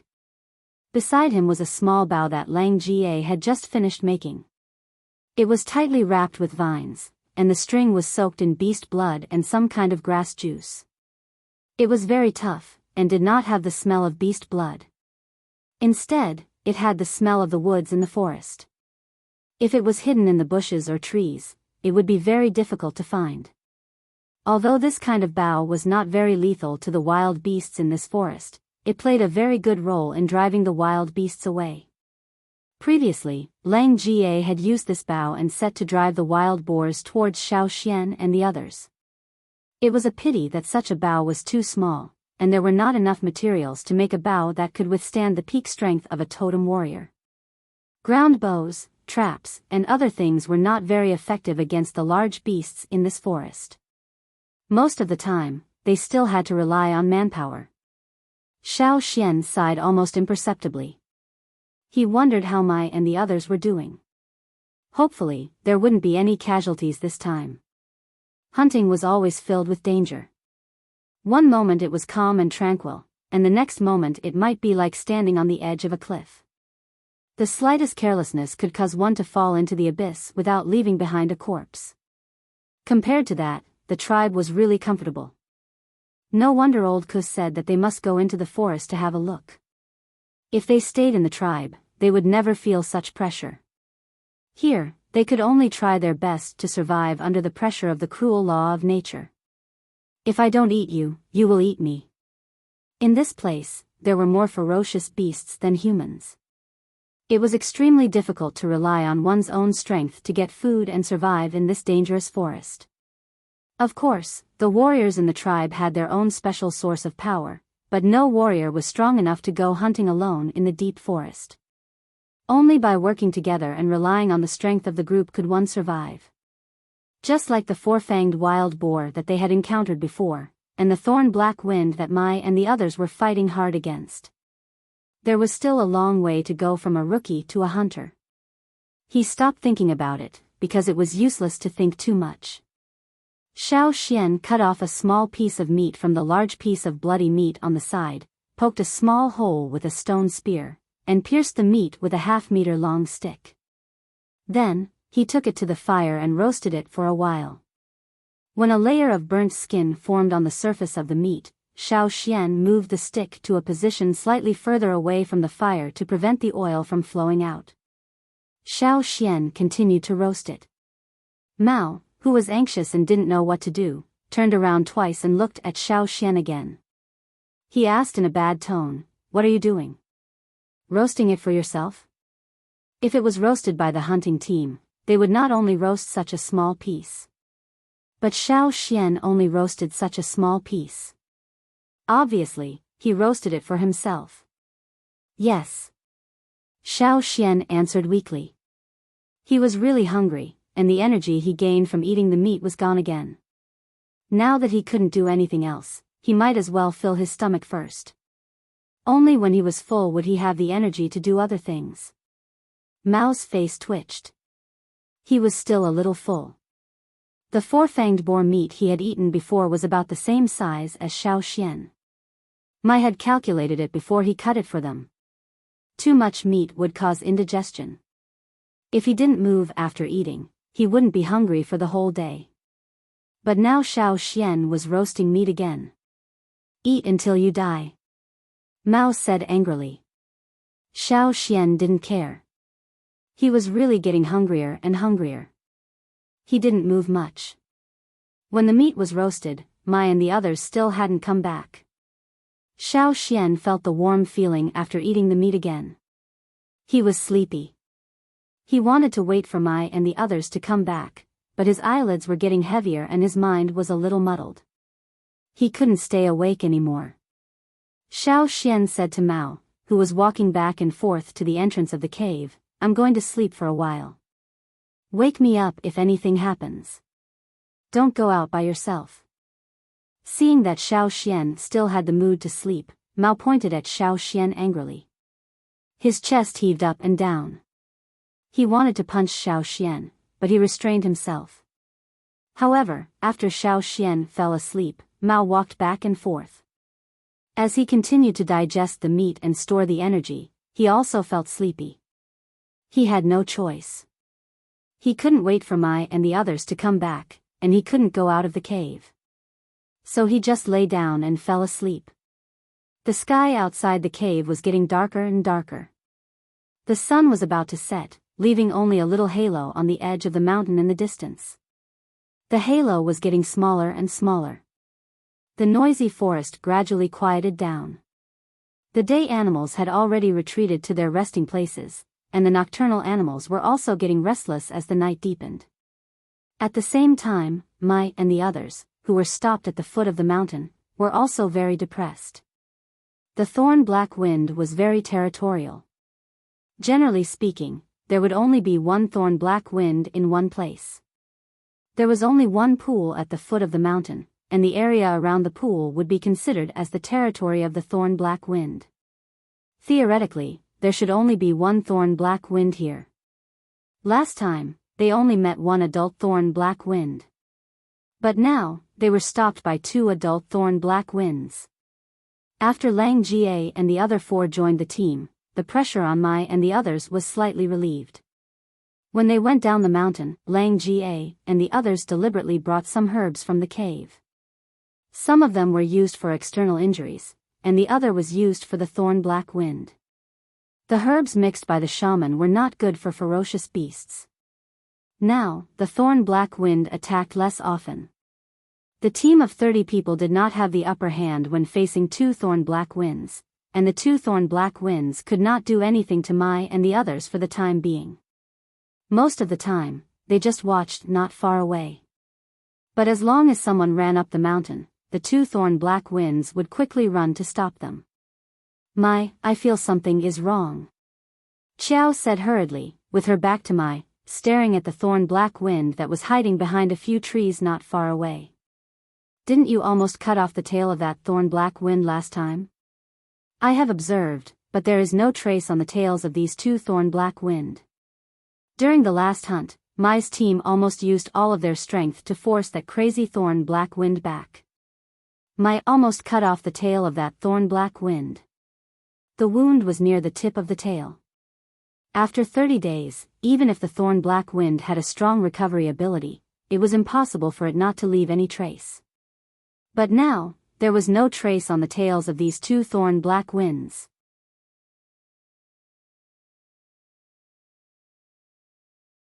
Chapter 46. Mai also noticed it, and he was also confused. Of course, he was sure that the two thorn black wind in front of him were not the one he had killed last time. They would not provoke the thorn black wind, but they had been hunting for years, and they had fought with thorn black wind before. They knew about the thorn black wind's recovery ability. That kind of wound was made by himself, and it would take at least 50 or 60 days for the thorn black wind to fully recover. Besides, after such a long confrontation, Mai also felt that the two thorn black winds were more and more suspicious. They did not seem to want to fight to the death with them. Some of them were injured, and the two thorn black wind had many new wounds on their bodies. Fortunately, these two thorn black wind were not as crazy as the one they had met last time. But, where was the one they had met last time? Was the territory taken away by these two thorn black wind? It seems that they just want to stop us from going up the mountain, said Qiao. They can roar. Another middle-level totem warrior, who was about the same age as Mai, was confused. His hunting experience was no less than Mai's. He had met thorn black winds several times before, and heard a lot about them from the older generation warriors. He knew more about the habits of these ferocious beasts than Mai and the others. It's not just the habit of dominating the territory. As killers who are used to lurking in the dark, the thorn black wind seldom roars. Their signature is the sound of shaking thorns, not their roars. The warrior said quickly. Lang Jie and the others had heard the thorn black wind's roars on the mountainside, so they went down the mountain to help them. So many strange things were put together, and they had to think more. What were these two thorn black winds trying to do? In the twilight, the fast-moving shadows were a little blurry, and the shaking sound of the thorn black wind came from the bushes from time to time. When the thorn black wind was excited, the thorns on its body would shake, making a dense shaking sound. The sound was not loud, but because it was so dense, it was not hard to hear. In the dark night, the sound was like a death knell, and all the other animals around had already run away. Hearing the sound, everyone's hearts became heavier, and their backs were soaked with cold sweat. "We can't wait any longer, we have to get rid of these too," Mai said in a deep voice. The sky was not completely dark yet, so they could still see some of the surrounding scenery. However, as night fell, the dark environment would be extremely unfavorable to them. If they didn't chase the two thorn black winds away and directly ran up the mountain, the two thorn black winds might chase after them. They couldn't let the two thorn black winds chase them all the way to their cave. Although the thorn black winds didn't like the environment on the mountain, it didn't mean that they wouldn't chase after them. Besides, there were two kids in the cave on the mountainside. "Go." After a short rest, Mai ordered the whole team to fight the two deer with all their might. Xiao Xian was dreaming again. After such a long time, he entered that dream again. However, this time, there was no night swallow or snowflakes in the dream. It was dark in the dream, but he could clearly feel a strong chill, as if something was hiding in the darkness. At the same time, there were some dense rattling sounds in the darkness, as if something was shaking.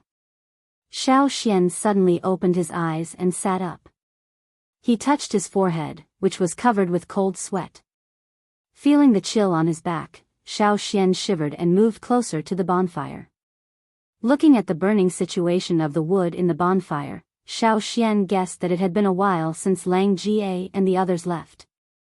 It should be dark now. Why hadn't they come back yet? What had happened? Was anyone hurt? Thinking of the dream, Xiao Xian took a deep breath and tried to calm down. The chill in the dream was much stronger than the night swallow last year. Xiao Xian still felt his heart was beating fast when he woke up. He didn't know whether it was because of the fear or something else. Xiao Xian looked to his side and found that Mao was leaning against the cave wall, sleeping soundly. Xiao Xian had made a lot of noise when he got up. Warriors who went out hunting were usually very alert and would wake up at the slightest noise. However, Mao didn't wake up. Apparently, he was sleeping soundly, which should be the effect of the meat. Well, in this way, he wouldn't be spinning around in the cave like a top. Xiao Xian felt that he had calmed down and his body was getting warmer. He added some wood to the bonfire and got up to walk to the entrance of the cave. With his previous experience, he knew that he wouldn't dream for no reason. He just didn't know what was out there. The boulder blocked the entrance of the cave tightly. It was hard for Xiao Xian to push it away with his own strength. Xiao Xian didn't plan to push the boulder away either. He didn't know how many dangers were out there. It would be safer with the boulder as a shield. The entrance of the cave was more than 50 meters away from where Xiao Xian had been sleeping. Step by step, Xiao Xian walked towards the entrance of the cave. His heart, which had just calmed down, began to beat fast again. The closer he got to the entrance, the stronger the sense of danger became. His hair was shivering all over, as if he was being pressed by a piece of ice. Xiao Xian's steps became slower and slower as he approached the entrance of the cave. Even his breathing became careful, for fear of making too much noise. When he was about 10 meters away from the entrance of the cave, Xiao Xian heard a series of close-knit clatter sounds.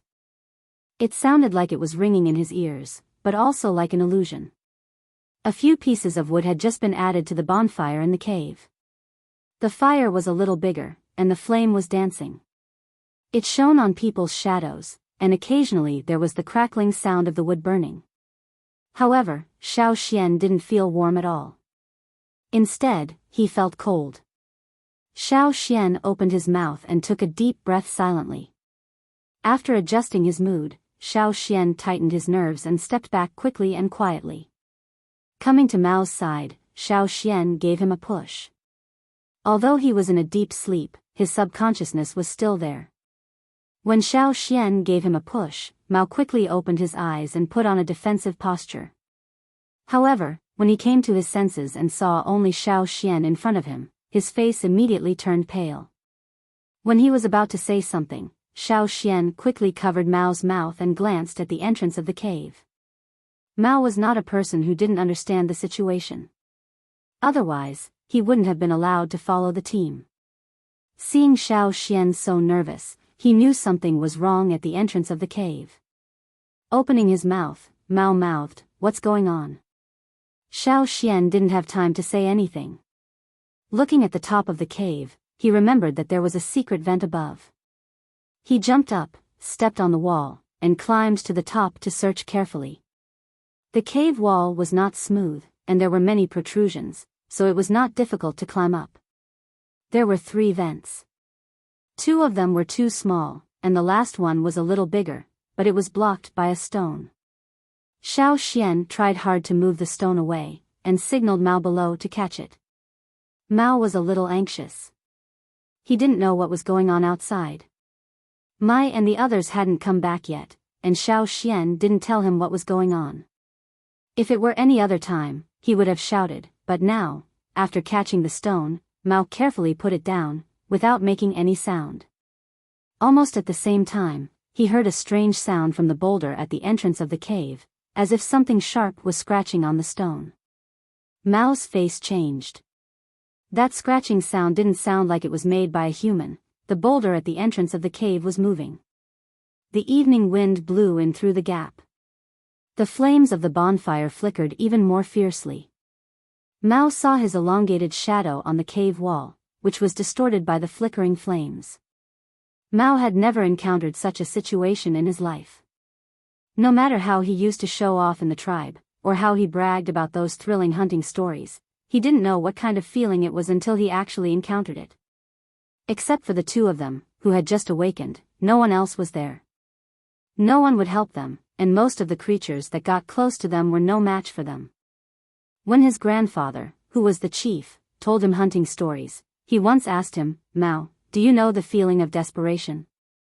Mao didn't remember how he answered that question. He only remembered that he didn't take it seriously, because he didn't understand it at that time. But now, he knew.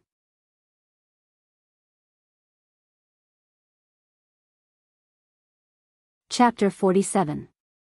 As the boulder at the entrance of the cave continued to move, the clattering sound became faster and clearer. Hearing the sound, Mao had already guessed what kind of creature was moving the boulder outside the cave.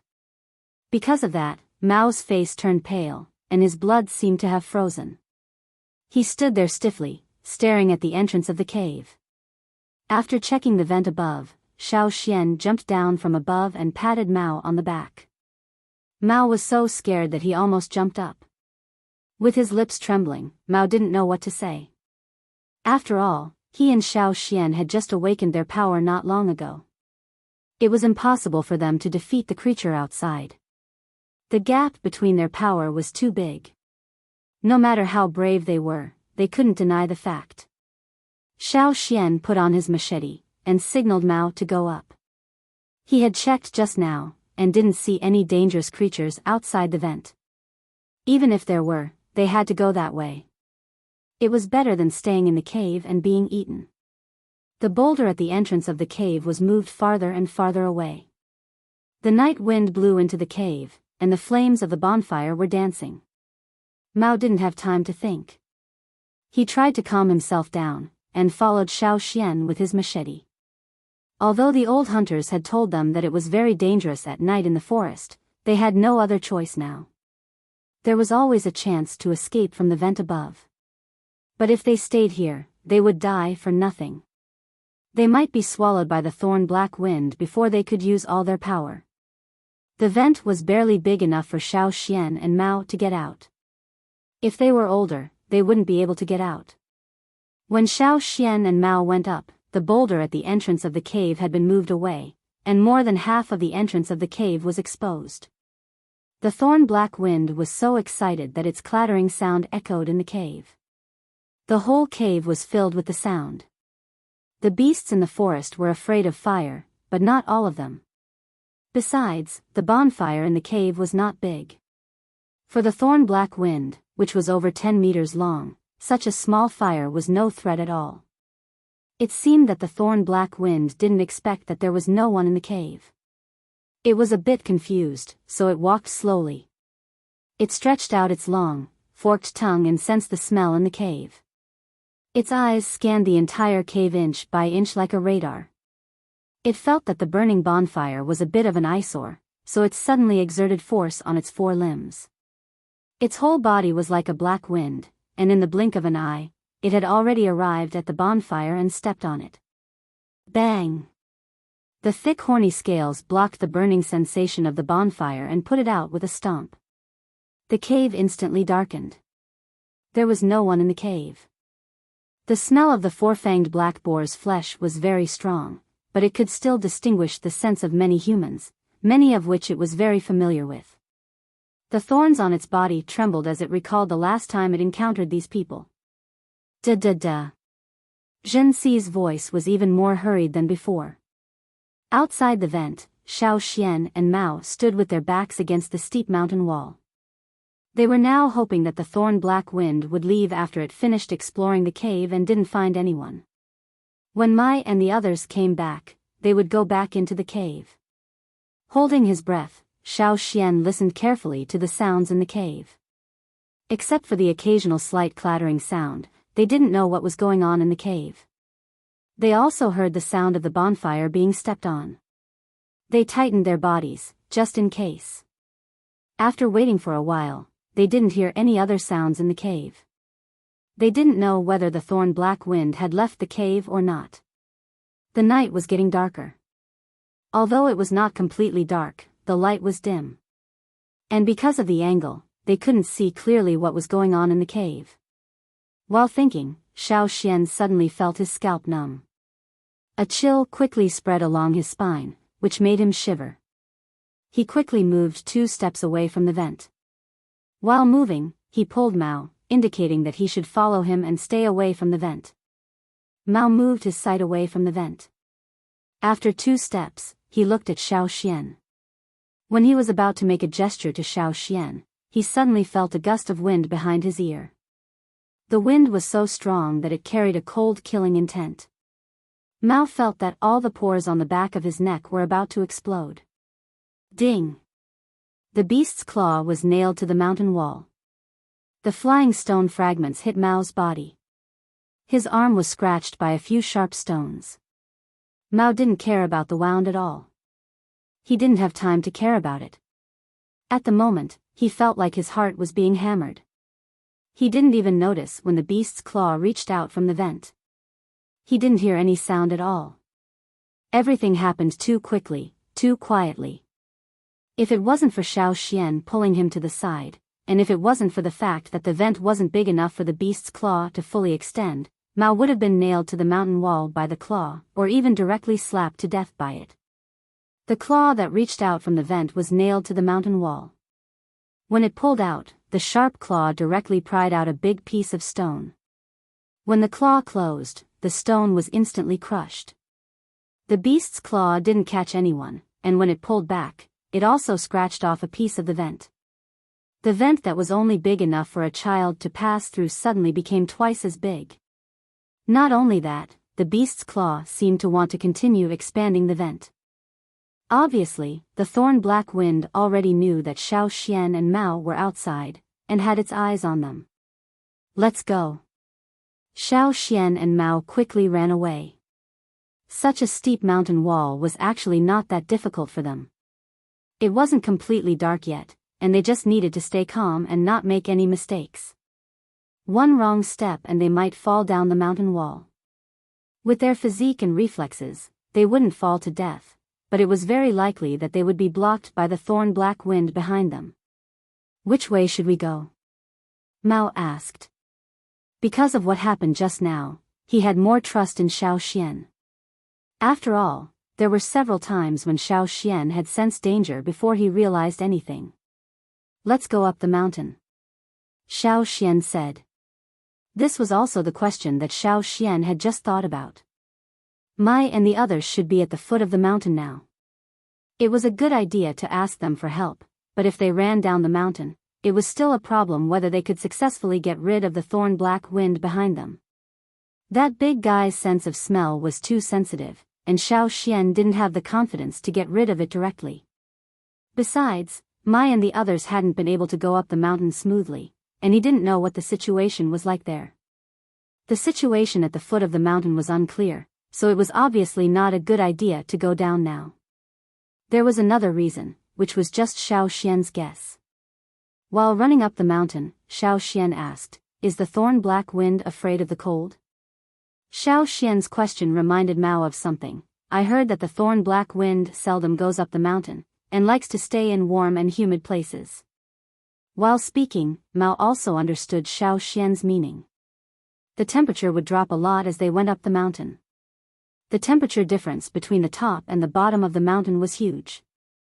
The place near the top was covered with snow, and the top was covered with ice and snow all year round, so there were not many dangerous creatures living up there. The real danger was the environment, which was very cold. As far as he knew, the thorn black wind was very persistent about its prey, and had a very sensitive sense of smell. Once it set its eyes on something, it wouldn't give up easily. Below was the territory of the thorn black wind. It was still night, when the thorn black wind was most active. Going down was like sending oneself to the mouth of the thorn black wind. They would either freeze to death or be eaten. If Mao had to choose, he would rather go up the mountain, where there was at least a chance of survival. It would be better if the thorn black wind behind them couldn't stand the cold environment and retreated. Behind them came the sound of rocks breaking, which meant that the vent was getting bigger and bigger. Among the sounds of rocks breaking, there was also a rapid shaking sound. The thorn black wind seemed to be getting more and more agitated. In fact, the thorn black wind could directly go out from the vent, and then catch up with them, but it didn't do that. Maybe it didn't think of that way, or maybe it didn't think that such a narrow vent was a big problem for it, so it didn't bother to take a detour. Or maybe, there were other reasons. When Xiao Xian and Mao were running up the mountain, Mai and the others at the bottom of the mountain were also attacking, and the two thorn black winds were about to retreat. Mai was overjoyed, but soon after, his expression turned ugly. The sound coming from the mountainside was not loud, but it was very quiet now, and with Mai and the others' extraordinary hearing, they could naturally hear the sound of rocks breaking. Mai heard it, and so did the others. Their faces suddenly changed. "Is it from the other side of the cave?" Qiao said in surprise. "Oh no. Xian and the others are still in the cave." Langga's hand holding the stone knife trembled, and the knife almost fell down. "Go up the mountain," Mai shouted. This time, the two thorn black winds, who were about to retreat, didn't stop them from running up the mountain. Without caring about anything else, Mai led the others and rushed to the cave on the mountainside. The sound of rocks breaking didn't last long, and soon it died down, which made Mai and the others even more worried. If there were sounds, they could still hope that the two kids were fine, but if the noise died down, it meant that the crisis was over, or, Mai didn't dare to think further, and just tried his best to rush there. When they finally arrived at the cave, their faces were all pale. With the strength of Xiao Xian and Mao, it was not easy for them to move this huge rock. Even if they wanted to move it, they might not be able to move half of the cave. With their small bodies, they could go in and out freely through a small crack. Of course, it was not the two kids who moved it. Moreover, there were familiar claw marks on the huge rock. Seeing the huge rock that was moved away, and the obvious claw marks on it, Langga's legs went soft, and he almost knelt on the ground. Mai didn't have time to get a torch, and rushed into the cave. But at this time, there was only a mess in the cave. The cold wind that poured in from the hole and the vent made their hearts feel cold. Plus equals plus. Let's go to bed early tonight. You're tuning in to the Biyao's Wuxia Chronicles YouTube channel. Don't forget to subscribe and join us on this journey to catch the most captivating stories.